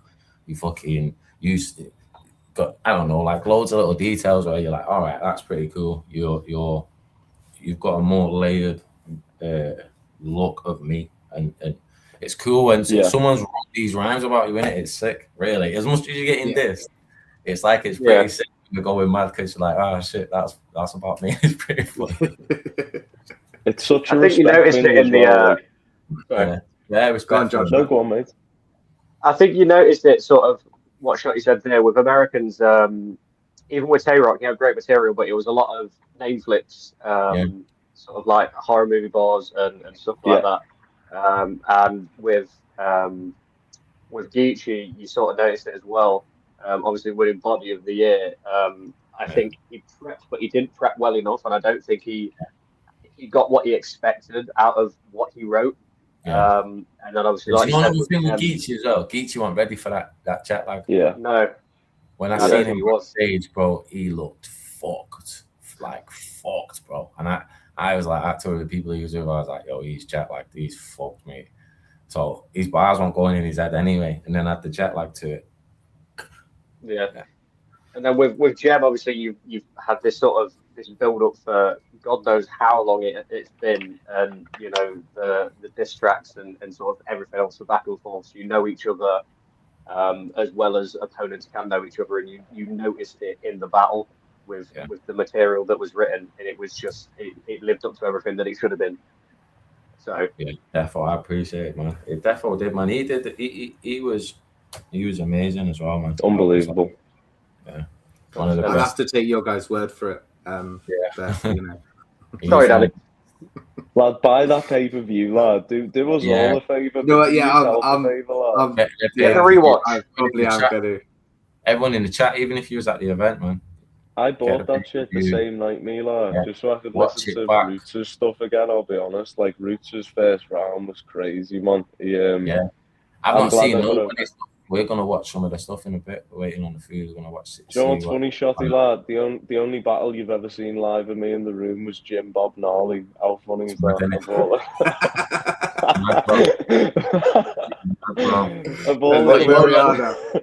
But you're on your trajectory, innit? You're getting up there and that, and so. Thank you, Mum. Not long before you're on flights and stuff, and you know, King of the Dot and these types of things and that. So, and you know, like you're getting higher up the card at Prem. So next time I've got a battle on Prem, shit, it might even be you. You never know. But next time I've got a battle on Prem, be closer.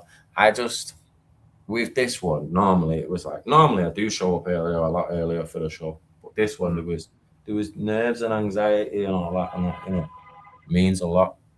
The belt means a lot. The company means a lot, and the battle means a lot. And that's why I was just like, fuck you.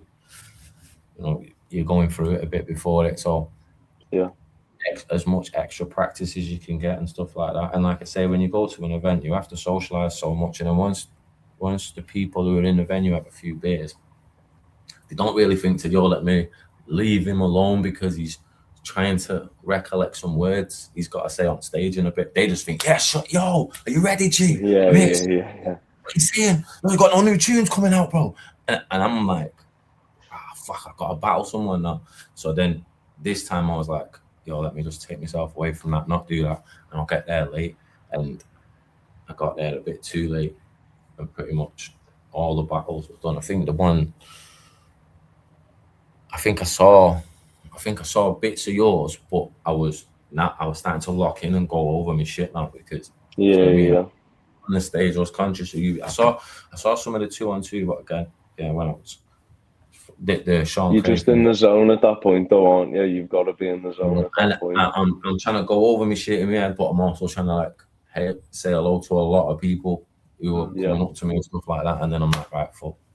I'm sure he won't mind me saying this, lad, and you can probably attest to this, but Bobby was saying to me, like, before the battle, at least, like, you know, probably 20 minutes or half an hour before, he was saying he'll just walk off, like, to a spot on his own, and he's just, like, getting in the zone, saying the material, getting comfortable with it, like, knowing what he's going to do, and I think, like, it is so effective. Do you know what really helped me for this one? You were both saying two things. I'll only say one of the bits of advice you give me, but one of them was, don't just perform it to your opponent. Like you were saying, you've got to think there's your opponent, there's the room, there's the camera, there's the things in the background. Like, I just think for this one, I was so much more comfortable up there yesterday because of that advice, and just it definitely helped me tenfold. The monotony in your brain as well. Sometimes you're doing this monotonous task of rapping at this person. Sometimes this is how you can choke and that, like, not do ebbs and flows and peaks and valleys, and you just keep this one monotonous tone or flow in your shit. it's okay, but it's not good enough. But when you change who you're talking to, camera, opponent, front row, back row, it you see me, I have different, my character changes. Do you know what I mean? Like I do like it, and it just adds more to what And you're doing. to be fair, Hamill, I will say, personality. Yeah, Hamill, I will say, like, you looked comfortable up on that big stage. Like, I would not, if I had just walked into the scene and seen you up there, I'd have been like, this is his at least 5th time up there. Like, you just looked like you knew what you was doing, like, completely. And yeah, you definitely looked like you was meant to be up there doing what you was doing. So yeah, big up, man. I do want to go through some of the battles. So before you do, I need a dip. I just want to say to everyone, yeah, big up for everyone that came. Big up to Briggsy, Chubbs, Rick, Stroll, all the team, absolutely everyone who judged it. Big up, Jem. And yo, everyone, yeah, even if you was at the event, yo, go and clock the video on demand. Trust me, the scene is back, but we need the motion. We need everyone on it. Go and get that shit now. Watch it and talk about it. Like the one of the best battles in British battle rap history, and some people might even say the best, just happened last night, and it was an absolute fucking movie. And not only that, some of this new talent that's come up now is unreal. And like, if you could go back and put £1 on Bitcoin, you would do. So get onto these people now. Get watching Hamill. Georgie Roots came back. Do you know what I mean? Like fucking Sean Craig, Frankie Gas, all these guys, man. Crow. Everyone going off, man. The Burke, big up the Burke, Dub T. Everyone, man. T-Tech. Fucking, everyone on there, man. Everyone put on sick performances. So worth the dough. Bagnall and Kruger and all that on the camera. It was absolute vintage UK scene. So you have to go and get the video on demand. Click this shit as well and keep sharing me telling every fucker, go and get this video on demand, man. Big up, Gemini. And the champ is here. Yeah. Champ is here. Thank you, man. Thank you for coming on and doing what you did yesterday. Thank you for flying the flag, all around the world that you've been doing as well. It doesn't go unrecognized, of course. And I hope I can get you back on here sometime soon. We'll talk about a few things, do like a proper interview and that. But for now, go celebrate, go rest. The battle is done. And just, enjoy it, man. Enjoy the moment. Sit with the wife, right? Big love, boys. Cheers, man. Appreciate it. And remember, brother. Man makes the title. The title doesn't make the man. Woo! In a bit. See you, man. Peace, brother. That's Shotty Horror on my stream, by the way, everybody. All right, just remember that, yeah. Hamill, I know, yeah. Just because, like, I weren't going to say it in front of Shotty, but when he was talking about you, then you was getting wild gassed inside. When you kept it together, you've done well, but you were getting so gassed inside there, weren't you? To hear Shotty say his words about you, that's crazy, man. You did that. Do you know what? You made that happen, bro. It's a weird one. Like, I'm gonna sound like such a cunt, but like, he shows love every single time, and he actually tries to help. Like, I've never asked them for nothing, because it's not that type of thing. Like, I purely know him through battle rap and as a legend within battle rap, and I'm just grateful that you get to get little pieces of gold from each of these people. You know what I mean? I've picked some of the very best. I've picked the brain, like, asked them questions, and it's just cool getting to do that as a fan of it and someone who is trying to improve within this every time. And I've heard it from him enough times now, and it never gets old. It's just cool because he's like, I think I don't know, like, me and him aren't necessarily similar. Like, no one can do what he does, certainly, you know what I mean? He probably could do what I do, but I just think we're different within our own way, but you can still take so much from someone like him, and he's so fucking talented. And yeah, man, it's cool hearing him say things like that about me, because I still think I've got a lot to learn personally, but like, I'm enjoying the process of learning and getting better each time and improving each battle. Like, yesterday was fucking cool, man, because I don't like going on late, you know what I mean? But I even still, like, people were saying to me like, "Oh, I wish you were battling on this card." They're like, "I'm surprised you're not." And I was like, "Oh, I know, lad. It's a shame, isn't it?" It's like just trying to be straight, but it's a cool thing, and like, yeah, even. Do you know what I'm when... gonna do now? Every time I see you at an event, I'm gonna offer you a joint or a beer. And if you don't take it, I know it's because you're fucking battling, man. You're battling. Do you know what though? Is that Ross? Yes, Ross. Yes, Ross. Yo, how we doing? Good, are you? Good, man. We're good. What's that then? Sorry, Hammer. Yeah. What was you gonna say then?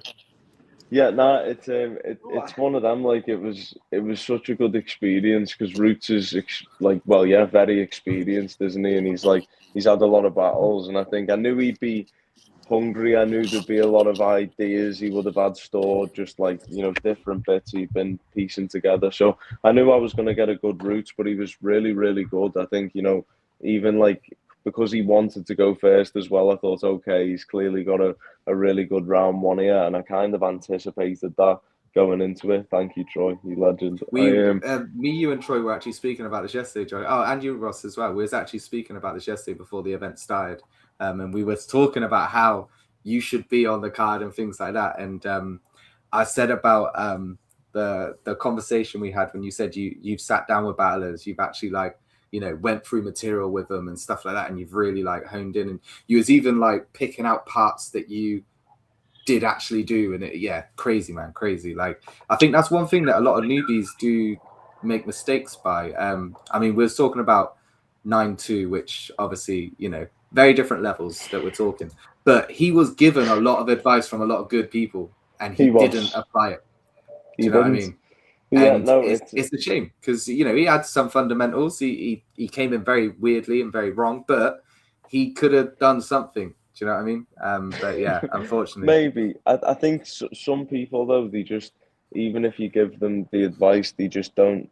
And I've heard a lot of top tiers say this, where they're like, some people moan about us not giving them advice, and it's like, well, we give you the advice and you don't apply it. And I think the thing is in the application. I will try, if Bobby Rex is saying, don't do this, try doing this instead. I'm not gonna say, well, no, I think you're wrong there, mate. You know what I mean? You don't know what you're talking about there, because he obviously does. So I'm at least gonna try it and see if I can make it work. Look, if it doesn't work within the way I want to do things, that I can't force the writing, right? Like it won't happen. I won't say it. But if it does, and there's a way to do it, and it sounds good, and I think, you know what, he was right there, I'm gonna give it a go, aren't I? Like the same way with the Bizzo Bond, same way with the Kingsley Thunder, right? Like a Maverick, like. This is what I mean. I think it's actually trying it and the application part that's important. People get advice and they don't really fucking do anything with it. You know what I mean? I think I'm definitely trying to apply the advice. Not all of it, because not all of it works, and that's fine as well. Not all of it's going to be the right advice for you. Bobby at the same time was saying to me the other day, just because I'm giving you the advice on this one specific thing doesn't mean that it's necessarily the right advice for you with this one specific thing. It might be that you decide to take it a different way, which is very true within itself. But all things, taken into consideration, and you just try and make it work and make it as good as it can be. You know what I mean? But I enjoyed yesterday. I felt like yesterday was the culmination of me trying to make it work and getting there. But yeah, thank you, man. I enjoyed yesterday. It was cool. That see, I'm rubbish at remembering bars, but I remember the haymaker of living in the moment. That bit, mate, that was crazy. That was crazy. I do want to ask you though. So we're gonna say, obviously, I think everybody would agree, performance of the night and battle of the night probably would go down to Shotty versus Jem, and performance of the night would probably be Shotty because he won that battle, right? But taking out that title match for a second, what was your performance of the night and battle of the night? So from every other battle. If we're not including the main event at all in both of those questions, I'd probably say performance of the night. I'd maybe say Crow and Gaspuff. I really do think they surprised me a lot there. But don't get me wrong, you heard me on the stream the other night. I wasn't counting them out. I still said I think they'll be very good, and they just were because Frankie and Sean you knew would be amazing, and they were. I heard some of the bits Frankie didn't put in the rounds, and it was just unbelievable. Like you knew they were going to be great, right? But Gaston Crow for me really did surprise me. So I'd say performance of the night, probably them two. Battle of the night, it's hard. I really liked Dub T and De Burke. I thought that was a lot closer than it maybe was, or definitely probably was on the judge's decision, in my opinion. I think, don't get me wrong, De Burke, I do think probably deserved to take it. He's the boogeyman. He's very good at winning battles, and it's not that he's just very good at winning battles. He's obviously very technical and puts a lot of thought into it, and that's of course the difference and why he's got to where he is. But I think Dub also had 3 really good rounds for this battle, and I think he was, unlucky. But De Burke was still very, very good. I did like that battle. I also really liked Kingsley and Cave's material.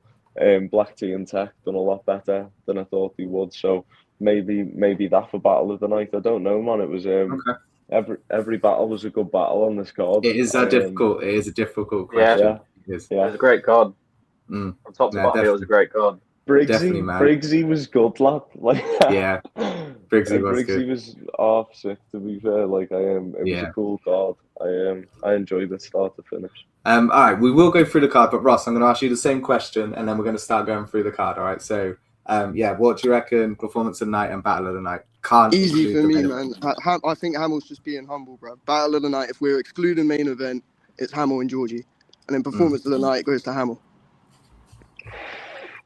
I don't know about that. Easy for me at least. But here's where I'm coming from. Right, you can testify, Josh. The way I was gassed when I heard Georgie's name, right, and I was worried for you, and I was worried for you, Hamill, not because I doubt your ability, because I've come to know about you over the last few months, right, through the tournament, through the event a couple months ago, and this one here, you've proved yourself, right? But it's fucking Georgie Roots, bro. If he's on his A game, it's going to be trouble. Of course. Halfway through your second round, my worry wasn't for you anymore, bruv.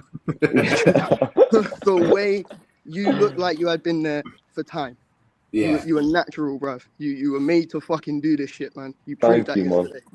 Thank you, man. I appreciate that. It means a lot coming from you. I know you've been following it for a while, so yeah, man, it means a lot coming from you. But no, I enjoyed it. Purely on the way you flipped my expectations on the day. I went from screaming Georgie's name to fucking going nuts for you, bro. Purely for that, you got my performance. Yeah. Do you know what? It was one of them, like when he said Georgie's name, because there had been a couple of discussions about a few different battles, and 1 or 2 that were meant to happen maybe didn't happen, shall we say. Briggsy did mention one on the stream that I'm going to bring up again. He did actually name Bizzo. Yeah, that was one. Fuck, man. This is what I mean when I say, like, they've been trying to kill me. They've been trying to kill me. But the thing is, though, they also know, though, that I've got a different type of. I love Bizzo, me, and because of that, there's a lot that I can say with Bizzo, and I would be. That's such a. I'd be honoured to battle Bizzo. You know what I mean? It's Bizzo Bond, right? Like, he's amazingly talented. I think he's brilliant, me, and his pen is, in my opinion, one of the better ones within the scene and the roster. So when they said that name, that was like an immediate yes. I was like, yeah. And the day I turned that one down, just completely fire me from no, unfortunately that one couldn't happen, and for perfectly okay reasons, you know what I mean, and it was completely fine. Selfishly, I'm gutted, of course, but who knows, maybe down the line. I also love Bizzo, though, and I don't know, I would love to battle him, though. I absolutely would love to battle him, and I was motivated to battle him. But you know, it's I think timing is everything, and Georgie Roots was a name I never thought he'd throw at me, and I think that was the cool thing about this battle, just because he is so assured within himself as a rapper in any UK battle rap league. He's more than earned it over the years. So, and he's a tough battler, lad. Like, his round one was very sharp, and he had a lot in there. He had he referenced different elements, and then, you know, because I'm in my element, H, and there was just a lot of nice little smooth punchlines in there. He flipped my name well. It was a really good back and forth, it felt like. So, Yeah, I am. Pleasure definitely, to man. battle. We'll get more into that one. But first, what was everyone's opinion on the and everyone in the chat as well? Let us know your thoughts on the on beat battle. Ross, let's start with you. What do you think about the on beat battle, man? So I was caught off guard when I heard the announcement of Frost on beat. Right, I love Frost. I loved his style, but I would never have expected him on beat against Briggsy, no less. But that being considered, I thought it was a really fun way to open up the show, and it served its purpose really well. It got everyone around. It got everyone's attention. They needed to turn the beat down by like 5%. I was up front, and I was struggling to catch everything they were saying, apart from Briggsy, because he was proper projecting. But that aside, I think that's why it was much easier to give Briggsy the win, because everyone was connecting with his material the whole way through. They should have done some sort of sound check with it. But that aside, it was still a really fun little battle to get the event started and served its purpose really well. Yeah, I just said to Briggsy, Hammer, you'll know this obviously on the last stream. I was saying I don't think they should start with that on beat battle. I think they should wait until maybe maybe even halfway through the event and then drop that one in as kind of like a break from everything. But actually, it was the perfect one to start with. Like Briggsy said, he had people coming up to him and saying it was really nice to not everyone chatting outside, being Larry, getting a few drinks in, whatever, and then coming in to be silent, listen to really, really hard for the bars and, react accordingly. We're all there, bopping, we're having a party, to start it. I thought that was actually, it worked really well. So fuck do I know. Josh, what do you make of it? Sort of just echoing what Ross said. I mean, like you said that it probably wasn't, well, before you sort of heard it, it wasn't the thing to start with, and I sort of went in with the same expectation. But seeing Frost and Briggs, both of them just have fun doing it. I know Briggs especially enjoyed doing it. I mean, he even said after the battle that it was fun. I think it not only set the tone for the event, but set the tone just for everyone, for the battlers, for the crowd. That it was going to be a day of not only seriousness, but there was going to be a lot of fun involved, and it just sort of got everyone going. You could sort of see that Briggs was a little bit more comfortable on a beat. I think, like Ross said, when I heard the announcement, I'd not really heard Frost on a beat before, but Briggs has been doing it for years. So I'm not sure who the matchmaker was for it, but I mean, Frost held his own.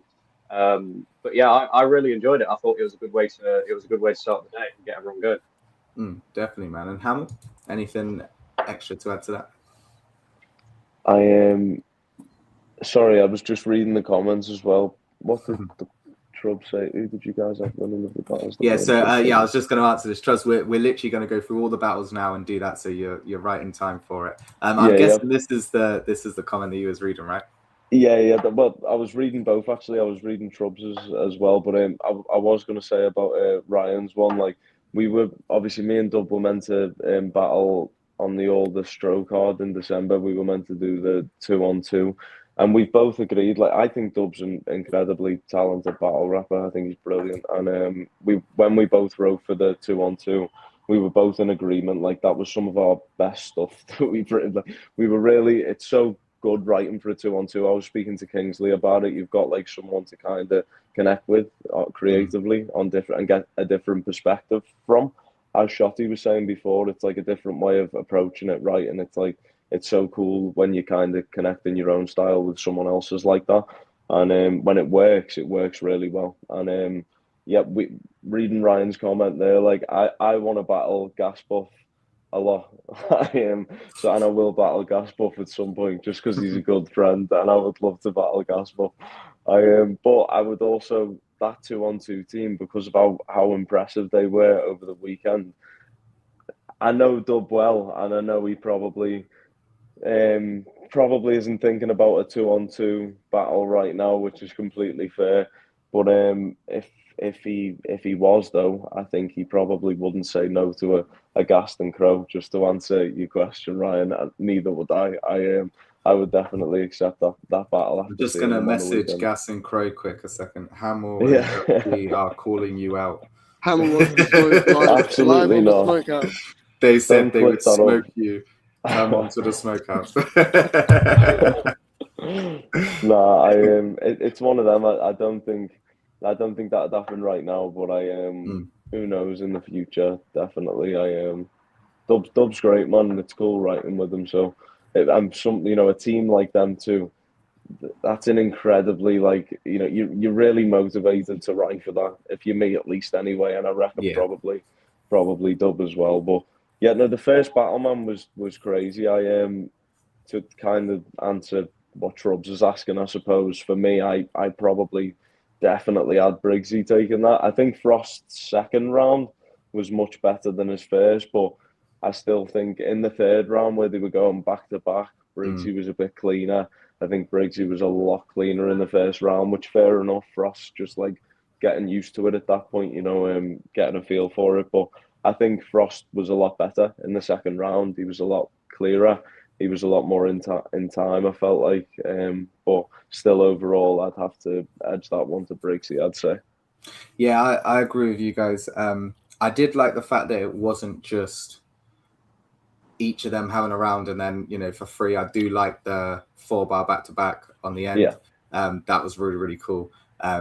So yeah, definitely, I'd love to see more on beat battles. I think actually having one to start an event each time is a sick idea. I'd love to do one. I would love to do one. Yeah, I would love to see a lot of people like transition onto that kind of thing. It's one of the things that like you've got 3 options with that like battle rap. Really, you go on beat, you do a 2v2, or you're solo, right?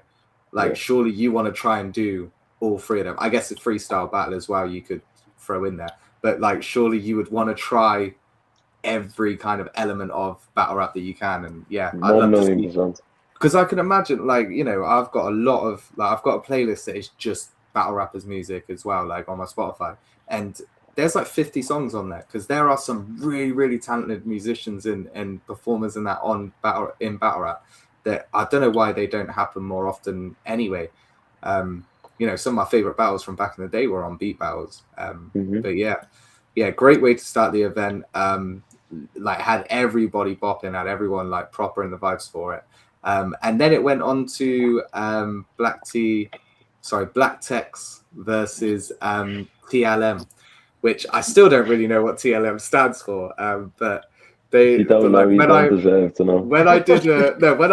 I set up a stream for Kingsley and Caveman to come on because I had Black T and Tech. We watched Caveman versus Kingsley. Was going to do the opposite basically with Caveman and Kingsley. And I was saying to him like, what is like the team name? And they just said TLM, and I was like, but what does that stand for? And they sent me about 15 different versions of what that stands for, and I just put a video together and everything where like it popped up on all these different things. And then Kingsley's last message was it's subjective, really. And like that was just going to be the last bit of the video, and I had it all set up ready to go, but we couldn't make it happen, unfortunately. But yeah, like I'd love to get them to actually do some sort of it stands for the makers. Honestly, at the event they were given like, I even heard Kingsley say about 20 different answers, but I think it stands for all of them. You know what I mean? He was like, yeah, exactly. Yeah, there was a lot of different. But for them, that is proper them, right? Like exactly. It makes sense for them to do that. Like they ain't gonna be serious about even their team name. They're just gonna go out there. They're gonna do their thing.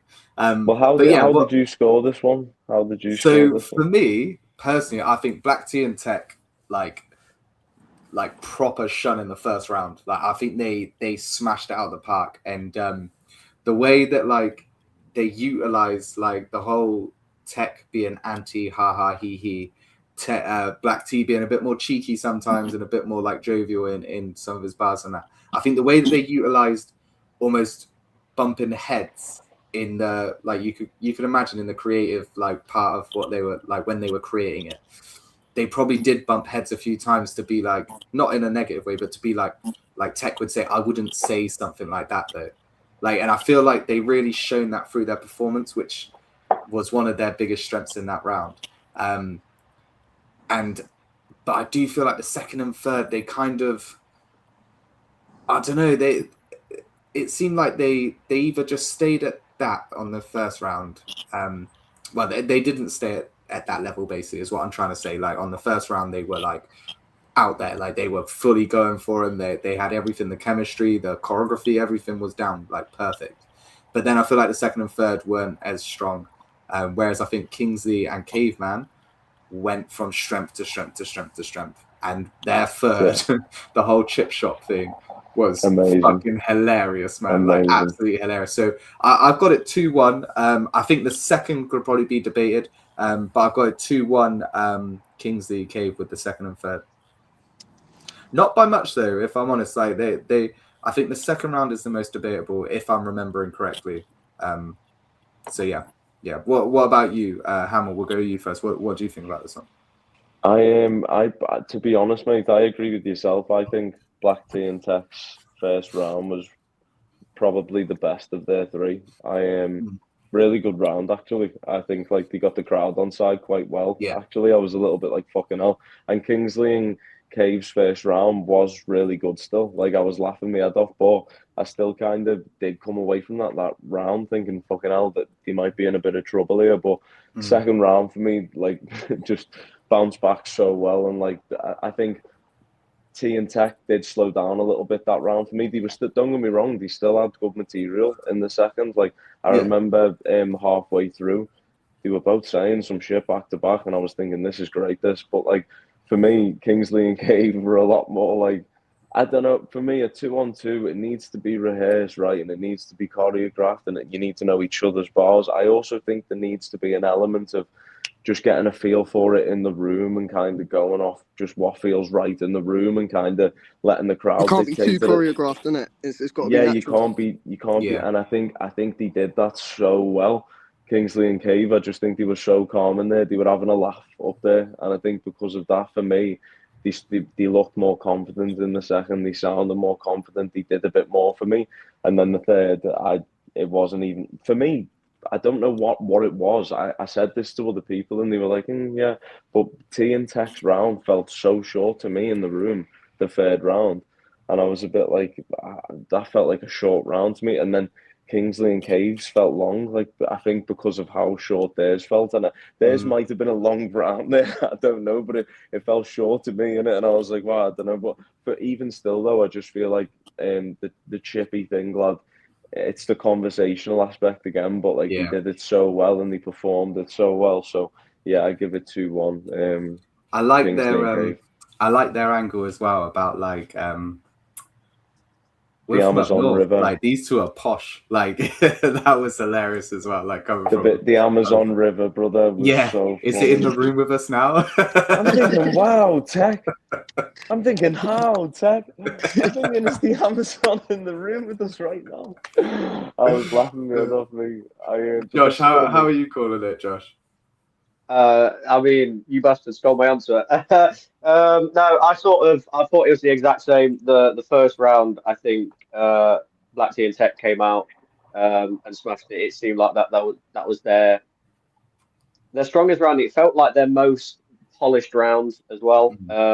Third round again, I think the angling and it felt like Kingsley and Cage just had the crowd in the palm of their hand for that third round, and and like you said, the second round was probably the closest, most debatable round. But even after their first round, Black Tea and Tech, it felt a little bit flat, I guess. It wasn't as strong as their first. I think everybody in the crowd felt it, everyone in the room. So yeah, I'd say it was the exact same.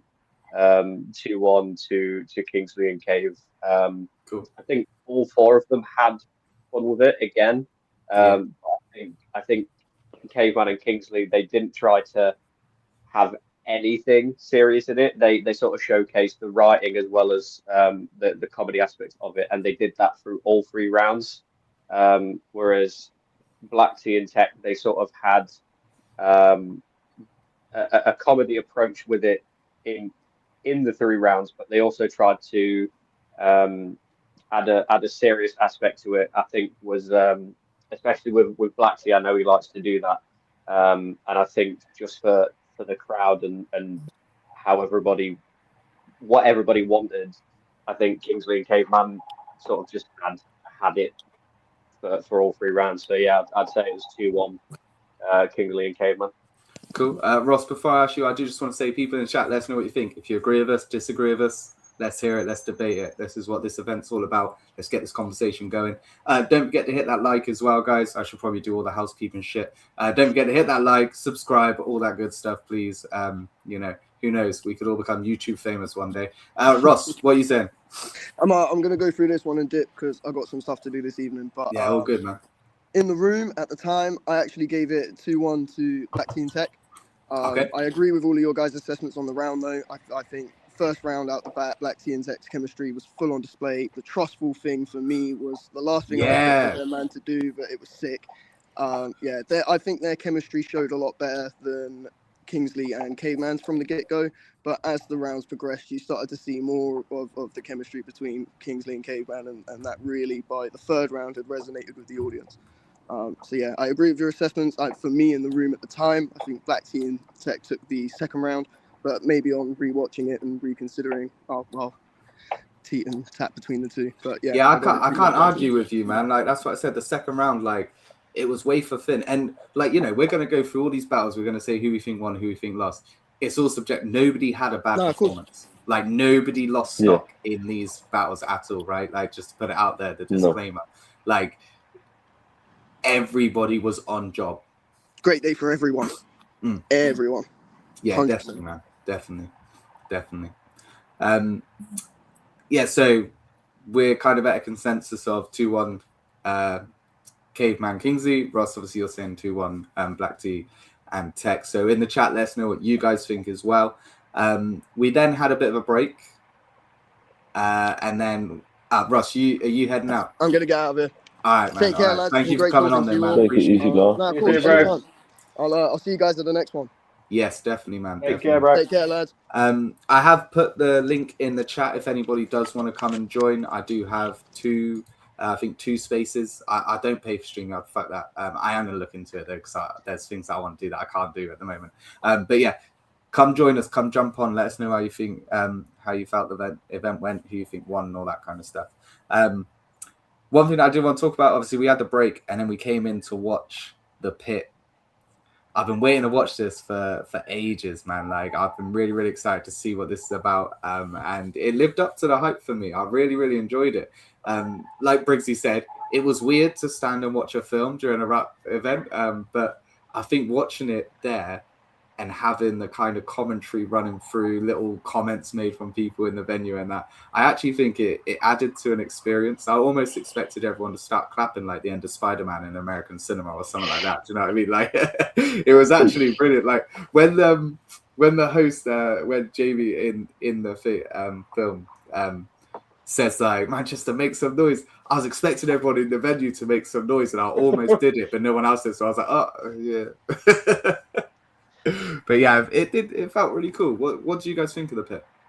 It was heavy because I actually missed it because I was running I had to walk around the corner because obviously I couldn't let anyone see I was running the rounds in the venue. So I actually ended up running the rounds at the exact time they pulled people in to go and watch the pit. So I was devastated, man. But I heard nothing but good things, though. I heard it was really cool, and I'm gonna get Briggsy to send me it anyway. I'm hoping, so I can. You will. You know, you're the golden boy at the moment. He'll do. Fingers crossed. Because I actually do want to watch it, though. Like I'm a nerd for that stuff. So yeah, fingers crossed. We'll see.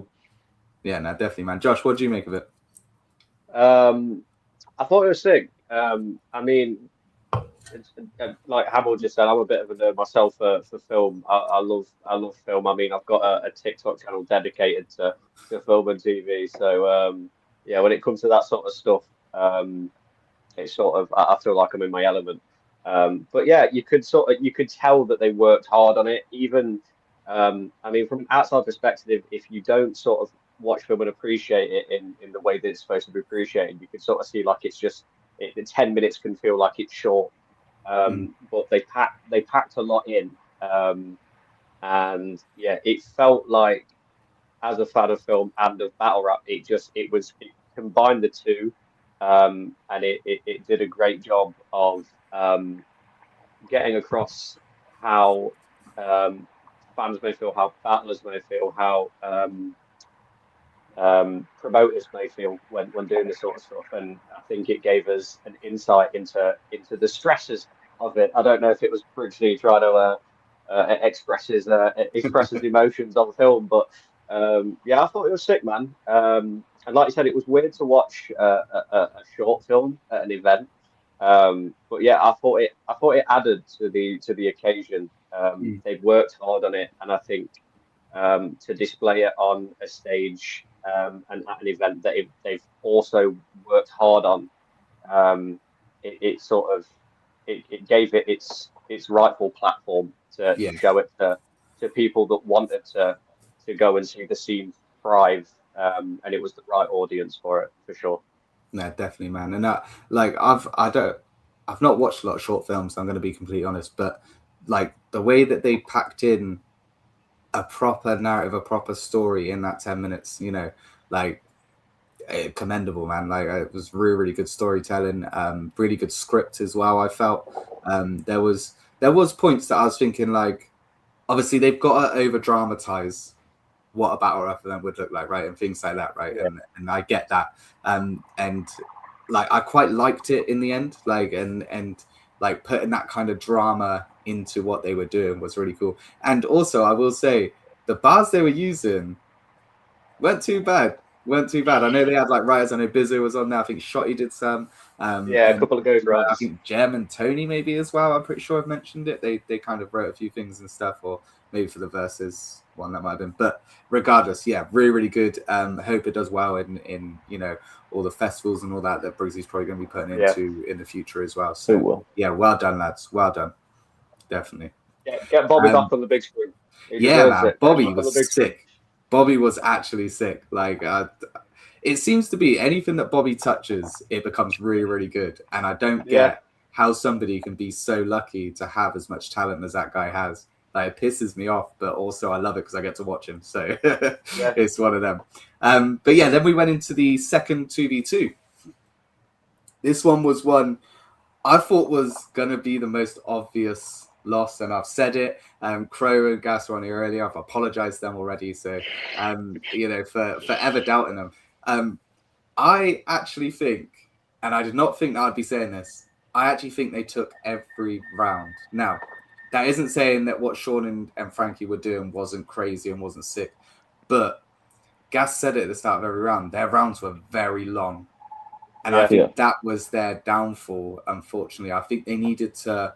And again, this is credit to the tournament, I think. Like, Grow and Gas were just on the throat, like, straight away. They were, you know, foot down, and they were running at them. Like, and there was nothing. There was no wasted fat to trim. Whereas with Sean and Frankie, I feel like, yeah, they took a little bit longer warming up and stuff like that as well. And yeah, I just think Crow and Gas just ran away with it. Again, Sean and Crow were amazing. I'd love to see them do another 2v2.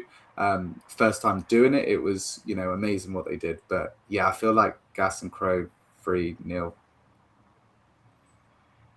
I don't think it's crazy to say. I mean, I certainly wasn't expecting it. But sort of echoing what you said, with Crow and Gas coming from the tournament, it felt like they'd gotten used to making sure that they had as much material in as short a time frame as possible. Yeah. Whereas Frankie and Sean, they went up there to have fun. And I think the main difference was Sean and Frankie felt like two battlers putting on what they do best, but just together. You know, Frankie had his morties and his build-ups and his punchlines, and then Sean did his gimmicks. And obviously they did some together, where they both, you know, put on the glasses and they sort of dressed up as crazy together. Yeah, I love that. But yeah, it just felt like Crow and Gas were a 2-on-2 team, and it wasn't just two battlers that had gotten together. It felt like a very polished performance from a team rather than a very good performance from two really great battlers. And I think that was the key difference. Obviously, Frankie's incredible and Sean is amazing at what he does.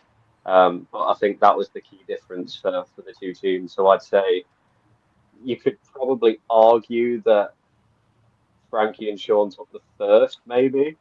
But yeah, I'd say it was probably a shutout for Crow and Gast. And I also probably owe them an apology as well, because I didn't predict them winning. But I said to you before the battle went ahead, like Crow and Gast are top tiers in their own rights. Obviously, they've not been around for as long as Frankie. I mean, Hamill's testament to you don't need to be around for that long to build up to be a main stager, and I think they proved that yesterday. Yeah, Hamill, what was your thoughts? Did you catch this one? Yeah, this was what I give as probably my performance of the night. I probably echoing what you were saying there, Josh. I personally think Frankie and Sean might have took the first round because it was a long round, but I don't know. The thing was, I just think Gast and Crow utilised the time so well, and as you said, covered a lot more ground. Yeah. I think, and I think just had more moments. They wrote more for the room, whereas I do think it was a little bit like Frankie was a little bit more side by side with Sean and vice versa. Like I think it was a bit more I go, you go, I go, you go. But what they were saying was brilliant. But I just think Gast and Crow utilised the time more effectively, and I think I've got to give them probably the second and third. I think they were brilliant though, all 3 rounds. Yeah, man, definitely. I would love to see Prem do more 2v2s. I think after seeing those two, I think a lot more battlers are going to be looking and thinking, you know, actually, me and you could go and do this, me and you could go and do that, you know, and I think hopefully, I'd like to see it. It just made the event seem different to other events. You know, you have the on-peak, you have the 2v2s, you have the where winning matters final, you have the title match. Like everything in this event just seemed massive for different reasons and was incredible. We then went on to, was it DeBurk and Dub T then, or was it the Super Battle then? No, it was DeBurk and Dub T next after that one. I think they jumped straight into it, didn't they? So me, I was at the back for this one. So the issue I've got with Hootenanny is sound doesn't travel all the way to the back very easily. And one thing that I'll say against DeBurk was his projection wasn't as good as Dub T's. I could hear him, but I had to like listen. Do you know what I'm saying? But I do still think that aside, I kind of got DeBurk edging each round, slightly edging each round. Okay. I feel like I was stood with Tony and Will Ross, and like we kind of just kept looking at each other when Dub was going. Was just like it's not enough. And Tony made a really interesting comment. He said like he's taken too long to get to the payoff, and I felt that. And then when he kind of mentioned it, I noticed it a lot more going forward. But Dub had some crazy shit in his. I think it was his 3rd round. Again, I'm rubbish at remembering bars, and Hammer, I'll leave that to you because I know you're good at doing it. But yeah, like Dub had some crazy shit that had me like proper shouting for him. I just feel like every time Dub went there, DeBurk went there, and then it just kept kind of going up like that. But it was thin margins. Both put on, both showed that they deserved to be there. Yeah, man. I just think DeBurk, he, like you say, Hamill, he's a problem, man. He's the boogeyman.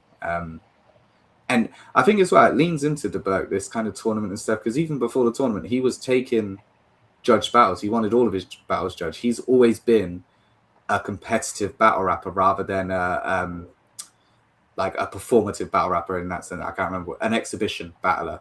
He's always been a competitive battler. So I think he's really honed in how to win a battle, and that's dangerous. But what do you guys think? Josh, go on, man. What's up, you? Yeah, I think again, I would probably say DeBurk's performance felt a little bit more like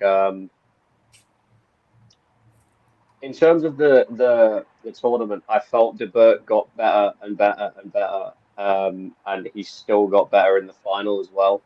I remember after the semi-final battle that he had against Sam Hikes, and it was a very sort of close decision against Sam. Bobby was talking to him, and he said, if you have that performance against Pagan, he thinks Pagan will take it because Pagan felt a bit more polished, and that's a what if question of if Pagan could have made it, what would the story have been? But De Burgt again just performs, I think, slightly better in each round. I think he's never wavered away from his style. Like he's honed his craft, and he I don't really think there's anybody else that you can compare De Burgt to, because he's sort of he's funny with what he writes, but his angles and his punching are great. But yeah, I mean, Dub T had a great performance. I think that he's also a problem for the majority of the up and comers, and for some long timers. I can't remember the word I was looking for. Yeah, veterans. That's the word. Long day. But yeah, I just think that, like you said, his third was probably his strongest, especially with the angles that he took. But again, I think maybe 5-0 on the judges' scores was slightly surprising. I thought maybe one judge would have given Dub T 2 rounds, but I think it's a fair assessment to say that De Burgt took that. But yeah, I went into it fully expecting, because Dub wasn't supposed to be there. I think Dub knew that was an angle that De Burgt was going to take. He made that perfectly clear in his first. I just don't think that he had the material to overpower what De Burgt had written for that angle. And that's kind of what we were saying in the prediction stream when at Hamel, that we were saying, like, it does in this battle, like, one of the main points of this battle was going to be the offense against the defense for that angle. Because especially us that have, like, you know, as proper, I'd say proper fans, us fans that have, like, watched the, you know, the Where Winning Mats tournament, watched every battle that they're putting out, like, everything. We know the narrative of this, and we know, you know, how it can go. And yeah. What do you make of it though, Hammer? It's one of them where, like, when I heard Dub stuff, I honestly thought, like, listening to it, this is what I mean. When you've not heard a word that De Burgt has written, it's hard to kind of, you know, precisely gauge where you'd put the material above his and your own, you know what I mean? So I think when I was listening to his rounds, I was like, Jesus Christ, he's counter-written for this really, really well, and it's sharp, and he's being topical. And I personally had, like, for me, I really enjoyed the second round. I said I think that's the one you can perform the most, and his second round did well in the room, to be fair. And I really enjoyed that round. I think I'd maybe give him that round in the battle. I don't know, though, it's hard. I'd have to watch that one back maybe once or twice. Because that's a tough one. But in the room though, I remember thinking 5-0 is a little bit, you know what I mean. I couldn't believe Shotty, and you know we'll get onto that later. But 4-1 is crazy. But like again, these things happen. But 5-0 for that one, I thought was, you know, a little bit surprising, as Josh said. But it's one of them. I think De Burgt has also this. Again, he's the boogeyman. He has this weird way of almost getting the crowd on side while simultaneously, you know, his writing's really good. He's, you know, it might not be like great projection to use it at the back of the room, but to everyone in the room that's hearing it, they're fucking impressed with what they're hearing. You know what I mean? It was just like, and everything that we heard was phenomenal. But it was annoying. Because I went out to get food, and then by the time I came in, everyone was already there. I'm not somebody who pushes past to get closer. Do you know what I mean? So I stood at the back and I watched as, you know, the idiot who got in late. And yeah, it was just, that was the only thing that I could put against De Burke in the battle was his projection. Yeah. Which is fair because it's a big room. You need to be loud. It was something that even I was worried about because people tell me I'm loud, but like still in that room because it was a big room and there's people at the very far back. Like you're thinking like, we're not mic'd up here, you know what I mean? You're looking all the way back and you're thinking, I'm gonna have to make sure they can hear me as clear as these can hear me right. So it is a thing, but like you see how well Shotty and Jem do, where it's just loud, like clear, clean, you know, so professional how they do it. Like so I just try and emulate that, but I think the Burke did really, really well. I think the Dub had great rounds. It's just for me, I think maybe De Burke has this weird way of just framing his points and kind of putting a stamp on them. And I think he does that better than most other people right now, I'd say. And I think it worked really well for him today. But I still think Dub did really, really well. And I wouldn't have been mad at someone giving it, you know, his way. But yeah, overall, I'd say maybe the decision in terms of De Burke getting the win was the right one, maybe. Fair. That was very diplomatic of you. I liked it. Going on to the secret battle, which apparently got cancelled, but then was there. Sorry. Obviously, you know, I do want to ask, like, you're going up against somebody who, let's face it, he was on track to be the new golden boy, the poster child of UK battle rap for a very hot minute. And you're kind of doing that yourself now, right? So it's like, and I know you're too humble to admit that you are doing that, but you are as a fan. I'm just not yet. Like you are, yeah, exactly, right. Was that like, how was it writing for someone's return? Did you do anything differently because it was their return? You knew they were going to have a lot of gas behind them. Was there anything different that you did like leading up to it at all? Yeah, 100%. Like I think for me, I was a lot more prepared. But this is the thing with me. I always try and start remembering at least 2 weeks out. I'll start trying to lock the material because I just want, at the very least, I want to make it competitive. You know, the way I approach a battle with someone like Georgie Roots is, well, this guy, you know, is not like an old timer, but he's a bit of a vet. He's been in there. He's had big battles. He's, you know, had good wins. He's had, you know, poor losses. He's experienced it all, Georgie Roots, right? So like, I'm just looking at that like, well, I'm going to try and take the fight to him a bit. You're from London, the battle's in London. I don't give a fuck. I'm just going to try and write for the room and write topically, but more importantly, just be direct and make it entertaining. I just thought I want to have a little bit of everything in each round if I can. And I tried to have jokes, peaks and troughs. I just wanted to make it, you know, free flowing and not just like, because there have been times where I've maybe been too much of one or too much of the other and it's not really worked. So I just wanted to be a little bit more balanced with this one and give him the respect he deserves. You know, I went very punchline heavy. I was trying to, you know, set them up intricately. I was, you know, switching the flow patterns up a lot. I was just trying to have fun in there and do what I thought he would do and what he did end up doing, you know. So, yeah. Do you know what I liked as well? The two guys that you took up on stage with you, I've forgotten their names. I went and spoke to them after to tell them how much of a dick you were. But I can't remember what their names are, man. But do you know what I loved? Like when people bring, you know, their hype men, whatever you want to call them, right? Your mates, right? Wesley and Cookie, the names are Wesley and okay, Cookie. yeah. And they always try and do it where they're going to downplay whatever the other person's saying, you know, to be on your side, right? They were literally rolling on the floor at some of Georgie's shit, man. I can't remember what. There was one bar, I see one of them, he was literally on the floor.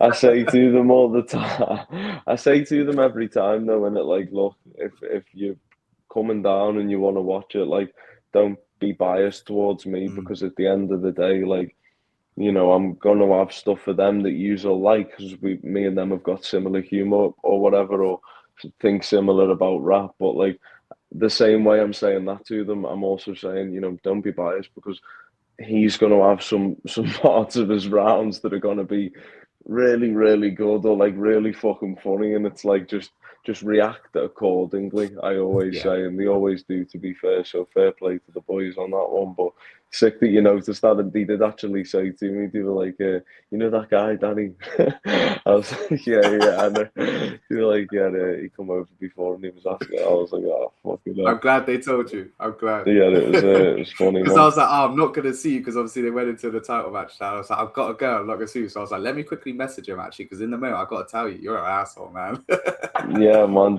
They know the score, though. You know, they're quite fine with it.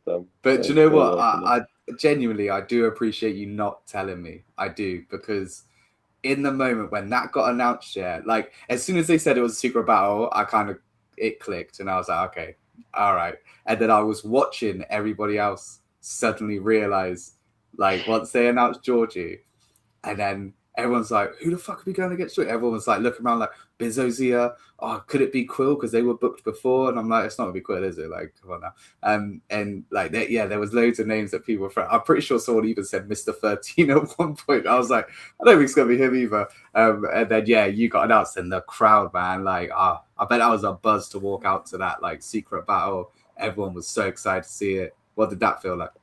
Yeah, it was crazy, lad. Just because, like, all day people had been coming up to me, like so many different people I'd not even met before, that I knew of though, and that I was even a fan of, you know. And I am speaking to them, and they're like, "Oh, I wish you were battling today. You should be on this card." And I'm just sat there like, yeah, that'd be cool, wouldn't it? You know what I mean? If I was rapping today, and it was just funny, but it's very different when you know you're battling, and most, you know, if not every other, you know, person doesn't know that you're battling. Obviously, a few people did, but because Roots told them, which is fine.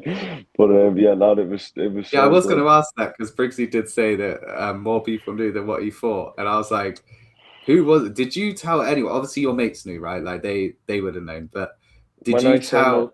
When I say my mates knew, though, like, firstly, if I tell my mates, I'm just telling people from like round mine, or like in work, you know what I mean? Like people who like aren't like involved in the scene, that would ever be able to spoil anything. But like, for example, if I'm sparring with a battler, or if I'm running ideas past the battler, they're gonna know who I'm battling, you know what I mean? But for this one, because it was a secret, I only run my material but past a very, you know, less than a handful of people. So it's fine though either way. Like I don't mind, because at the end of the day, like I think it was just like, you know, at some point he might have told someone or whatever, but it doesn't matter, like, because I think Georgie Root on his return battle, if he wants to tell other top tier battlers like himself that he wants to, you know, who he's battling or how he's battling, he can do that. But I'm just glad he took it seriously, you know what I mean? Because like first round, like, because he went first and he wanted to go first, and I think, you know, like Briggsy had told me at some point, like he's very prepared, like he's up for this, and I could tell he was. And he said to me, Georgie, like he didn't feel too like as comfortable up there in the first round, but I think he had a really good first round, and it was he made it a dog fight, man. It was a proper good battle. I really enjoyed it thoroughly. Like it was class. So I judged the battle. I think I can't remember what rounds, but I do remember thinking, I think Georgie took that round out. I'm not going to be able to remember what round it was. It might have even been the second, maybe. But one thing that I will say, though, I wouldn't argue with anybody if they said that you took that 3-0, because the way that I've seen it, right, is Georgie went up to prove he still had it, which he definitely does, and definitely did prove that. Yeah. You went up there to beat Georgie Roots on the best performance you've seen Georgie Roots do. Like, I don't think that was necessarily Georgie Roots' best performance, but it did definitely prove he's not missed a step, and he is ready to come back, and he is going to start killing people again. Yeah. So, like, I feel like you both won in that sense, which sounds cliche as fuck, but you both won in that sense. You both done what you wanted to do, and you got the message out that you wanted to get out, I think. But yeah, I would say I think, like I said, I think it was the second I gave to Georgie. But yeah, I wouldn't argue anybody saying 3-0, to be honest, man. Like, in terms of an actual battle, like going at your opponent, I think you were a lot more like cutthroat. He was a lot more like, you know, your foot was on his neck the whole time. And I really like your cadence through this. That was something that stood out. And like, I feel like you're really starting to get into your bag, like what you're going to do and how you're going to do it. Like, I feel like you're really starting to hone in on that. And like, we're finally seeing that kind of Super Saiyan Hamill. Do you know what I'm saying? And I'm definitely getting there, man. Yeah, yeah. It's one of them. I think like you've got to see what works. You know what I mean? You can't just like everyone says don't be one dimensional. Like try and do different things and figure out what kind of clicks for you. And I think, as you say, I'm definitely getting there in terms of finding my feet on what does work for me. And like I was comfortable yesterday, and like writing the material was so enjoyable this time round. You know what I mean? Like certain ideas come to your head, and you're just like, I can't wait to say this to him. Like, you know, what was your favorite bar that you had written in from that? It's hard. I did like the Christopher Nolan scheme, just because it was like it was current, and I felt like it was well snuck in at times, and not at other times, which it wasn't meant to be. But I also like the probably, do you know what? And this is one where it's like not super direct, but like I just think it's kind of like you just having. I was having fun with it again. It didn't need to be, because it's almost like just like a confident / cocky / arrogant nature of it, where it's more like, and that bar was someone tell Georgie Trees, so like purposefully saying his name wrong. Someone tell Georgie Trees he'll get mauled in 3. I hope George fallen leaves sound like an autumn breeze, like just simple but like slick, and just again in the midst of it. And I just like little bits of wordplay like that when it's simple but like just sounds nice, and like the cadence is good, and it's again in the middle of, you know, other punchlines. I really like the I have cycled, vaulted, and ran from police, so much so that I could do the Tour de France in a week. It'll be a sad day for George if he gets angry with me, because I'm stomping him out as soon as Roots planting his feet. I really like that bar. That is so good. Loads for this, man. I really just enjoyed writing. I do have to ask one question, because people mentioned it in the crowd. Do you always pronounce your R's like that? Say again. Your R's. Whenever you said Roots, you had like the tongue roll on it. What was that about? This was more just me taking the piss out of him, to be fair, because he certain in his own accent he does it as well, just with like other letters. When you watch Roots battles, this is one thing I will say. He has got so many distinct like mannerisms, I would say, and I'd be lying if I said I didn't write a bunch of other material that was centered around things like that more so, you know what I mean?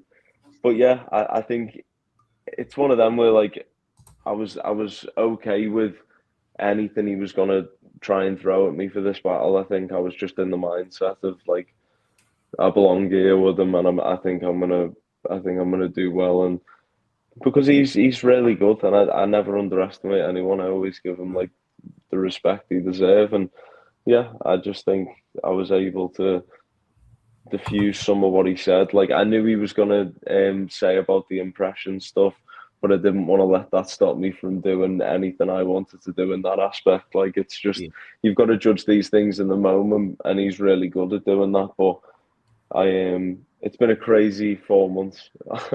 I've been enjoying it though. I've been enjoying it a lot. Gas, man, when they put on events like they did yesterday, it takes 3 hours to talk about, man. It just does. It just does. We are going to try and wrap up soon though, because I want to go to bed. But Josh, just give me a quick breakdown. What did you think round wise, and what's your judgment? I have an admission. I missed the 3rd round because I stupidly drank 2 pints of Coke in about 10 minutes, so I had to go to the toilet. Okay. So I caught the first 2.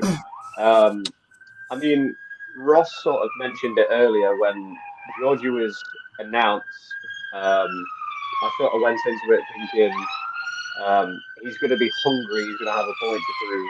Like his performance is going to be amazing. And obviously, he came out in his first round. He had a really, really solid first round, very strong.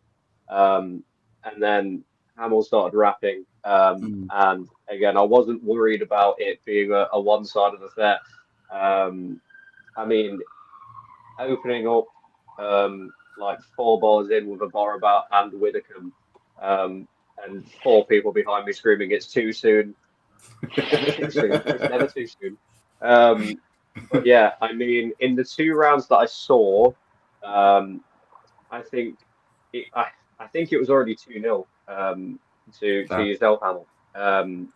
And I think as the rounds went on, Georgie just wanted to have more fun with it, and do sort of like more name flips. And I think it was just sort of getting his penmanship back to. I think it was more of like a sparring match as such for Georgie, just to sort of like see if he had any ring rust. But Hamill treated like any other battle and wrote just 3 very, very solid rounds.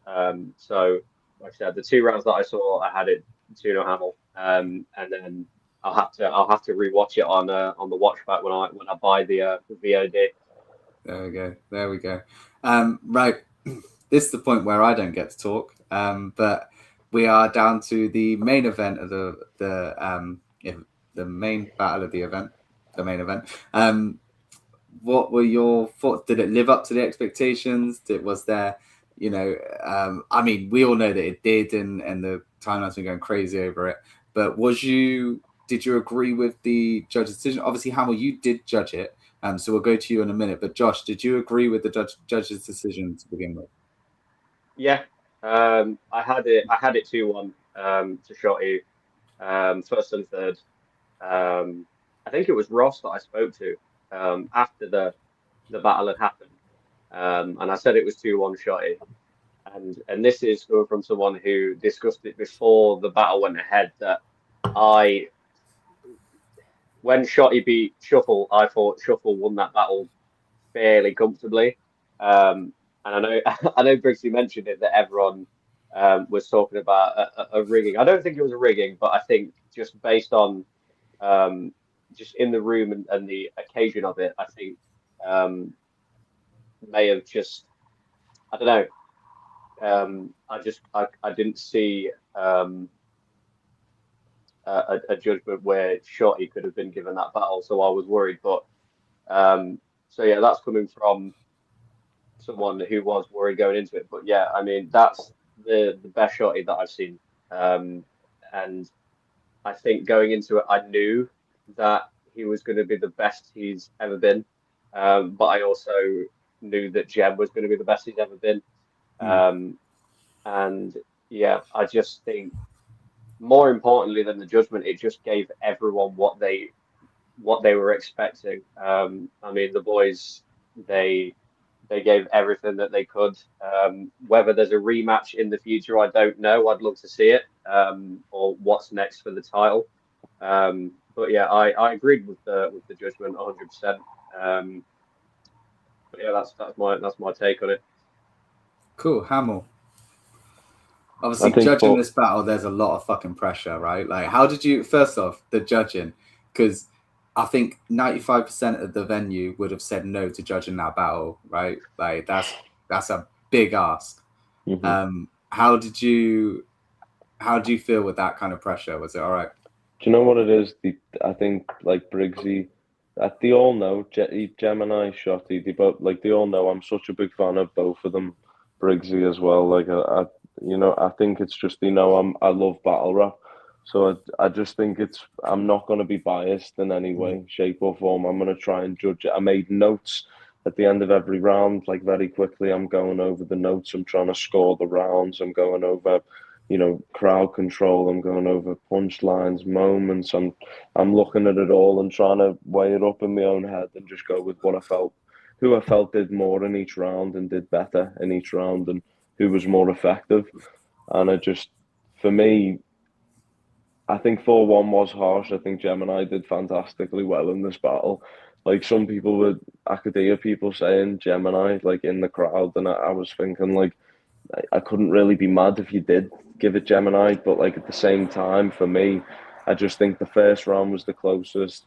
I actually think Shotty's second round was really, really good. I think he had so many moments in the second round, broke him down quite well. I think Gemini's second was also brilliant, but for me, Gemini's best round was probably his third round, and I think that's the round I ended up giving him.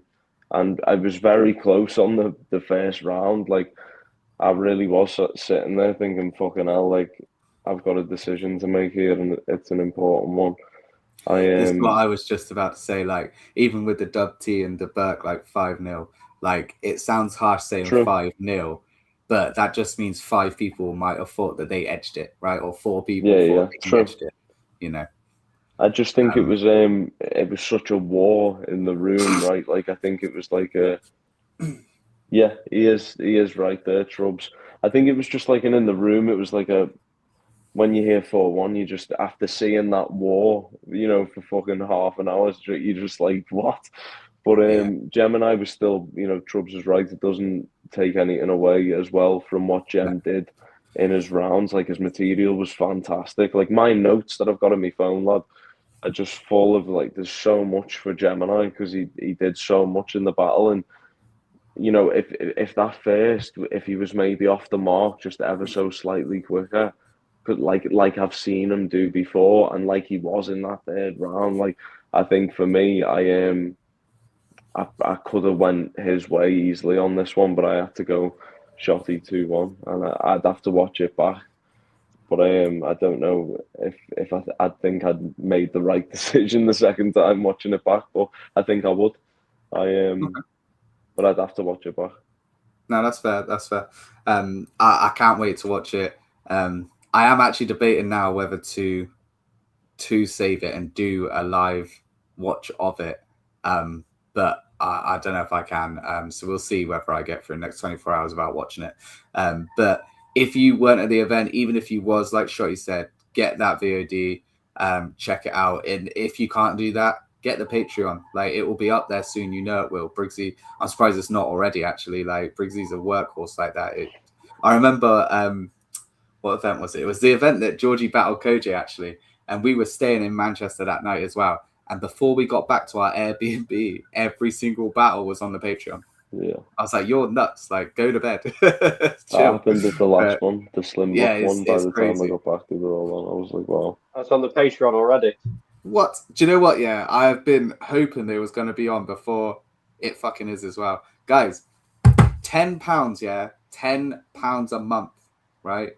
And you can get Shotty Horror versus Gemini right now. But one thing that I will say, and I heard a few people kind of I read on the timeline, a few people were saying that the live stream with Bobby doing all of this stuff that he was doing in between and everything as well is really worth it. So, you know, if you want to feel like you was there and have that experience, then definitely go get that VOD. We're gonna end it there. I do just want to give a big shout out to all the battlers, all the staff, everybody involved in making this event incredible. I also want to shout out to all the fans that were there, apart from one, that guy that was at the front. Just in the middle. Jesus. I noticed it. I noticed through most of the event, nobody stood next to him. there was just empty space next to him. I was just like, man, get your grill out of here. But you know, he was there. He was having a good time. He weren't overdoing it as badly as we've seen in the past. He was having a good time, and I seen Rick kind of kneel down to him at one point and be like, mate, simmer, like chill. And he did, to be fair, and he, you know, went up and done what he needed to do. So I'm glad that he enjoyed himself. And it didn't ruin my experience. So I loved seeing him actually react the way that he was reacting at times. Yeah. But yeah, thank you to everybody that was involved in making that day special. It was really good seeing all the old heads there. It was really good seeing all the old fans there as well. There's been some fans, you know, I look at people like Shannon and Linda and Jen even, and, you know, these people that have kind of stepped away a little bit. It was really nice to see these guys. So yeah, on to the next one. I'm pretty sure there's been talks online, so I can say about maybe an October card. you know, who knows? Hamill might be on it. He might not. He might tell us that he is and then not be on it, and then he is. But, you're never living it down. It was a one-time. Never going to let it go. Yeah, you've experienced it now. You move on now, innit? Yeah, I'm open to. Like we do at the end of every stream, Josh, you got introduced to this. We played it as a drinking game, actually, didn't we, before the event started? Yes. And Hamill, you are going to be returning to it tonight. Obviously, you know, lackluster performance on the last stream. So I've grown to hate this game. Now I understand though. You were prepping for a battle. You had your mind on other things, so I'll give you the pass. But yeah, so it is the Battle Rap Association game. I'm not sure if there is anyone really left in the chat making comments. If there is, give us a battler and I'll start it. But if not, we'll give it a little bit. And then yeah, we'll go for it. But I really appreciate you guys coming on. Thank you, Ross. Thank you, Briggsy. Thank you, Gas. Thank you, Crow. And especially thank you to the motherfucking champ, Shotty Horror, for jumping on my stream. I appreciate you. Appreciate everybody in the chat. Ryan, Pagan, Trubs, everybody. Thank you. Don't forget to like, subscribe. Nobody has given us a battler, so I'm going to say somebody, and then Josh is going to go straight to you, okay? So I'm going to say Dialect. Yeah, fucking hell. Trying to think, don't flop days. Gotta be quicker. We'll go with Matter. So Briggsy. We'll go with O'Shea. Luna, Mickey Worthless.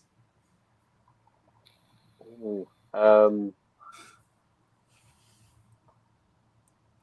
That's too slow, man. That's too slow. Yeah, too slow. yeah. Sorry. I was up. You can give us a battler though, and Hamill is going to go straight to you. It can be like so. Each round you can say the same battlers again if you need to. Try and mix it up, obviously, but we'll see how it goes. So, give us a battler, Josh. We'll go Calcium Kid. Ooh. O'Shea. I knew you was going to say O'Shea. I just knew it. Sean Cray. Great. Josh, now you're out, mate. You're out. You had your Oh chance. shit! Yeah. I'll sit back. How about you froze? I said Frankie Fraser. Okay, Frankie Fraser. I'm gonna say Scoop. I'm gonna say Ark. All right. I'm gonna say I was watching him earlier. Who was I watching him against? It was Moke. I'm gonna say Tony D. Oh damn. Tony D. I'm gonna say Shotty. I'm gonna say Gemini. Of course. I'm gonna say Koj. I'm gonna say Georgie Roots. I'm gonna say Hamill. I'm gonna say Jim Bob Gnarly. Shit. I'm gonna say I'm gonna say I'm gonna say Gas Buff. That's too long, bro. Gas Buff. Reverse. Oh shit. Reverse. Lazy. I'm gonna say Crow. I'm gonna say Trubs. I'm gonna say Black Tea. I'm gonna say. Oh shit! Nah, you got it. I literally just had Koj in my head then, but I already said it, did I? Now, to be fair, I took too long on the other one as well. So you got that one, man. You redeemed yourself. See, when you got battles prep for, you got it. When I log in, I can get it done one. I have to think there though. That's it. But yeah, guys, you got any final words? Obviously coming on that. Anything that you guys want to say? Anything that you need to plug? Anything like that at all? Let me know, Josh. No plugs, but I just want to reiterate what you said. Thank you to everyone that made yesterday what it was. Just every single person. And yeah, appreciate you having me on, Danny. Thank you very much. It was appreciate you, man. We'll definitely do it again. I wanna do more fan stuff on here as well as getting these big names on. I want to try and that's what I want to do with this. I want to give fans a place to be able to chat on that as well and give their thoughts. I mean, like you've got to sit down with Shotty and Briggsy today and like have a chat. That's cool. It was sick. It was cool. Yeah, so definitely do it again, man. Definitely, you're welcome back. And Hamill, anything left for you to say? Yeah, no. Yesterday was probably the best Prem event I've ever been to date so far. I'd say it was probably perfect, if not almost perfect. I start to finish, every battle was good. Everyone, I think, tried to bring their A game, and it just made for the standard all day was just really high, and the main event was probably one of the best battles, if not the best battle I've ever seen live. Just ridiculous. So and I got to be a part of it in my own way, which is cool, with someone like Roots, who is also a legend, and it was yeah, man, just a blessing all round, and everyone seemed to enjoy it. So I'm glad everyone enjoyed it. I enjoyed it, and yeah, you probably won't see me at the next one. You might. Probably I don't won't. know. No, you might. I didn't want to lie to you like that. I would again if I had to, like, you know, obligatory. But I am. To be fair, that you've had a couple of months as well. Like, you do deserve a break, and you know, recharge. You don't want to burn out, and like we see it a lot with the ones that we say are going to be next up, and then they just chuck everyone. Like you said, they're trying to kill you. They chuck everyone at you, chucking, and then it's just you burn out, and you need your time to recuperate. So definitely be smart about it. And I'm sure you're getting this advice from people that know a lot more than what I'm saying. But be smart about your opponents, be smart about your bookings, and just, you know, do what you need to do, not what you probably want to do, which is be on every single card and just keep going. Yeah. It's hard, man. No gas buff.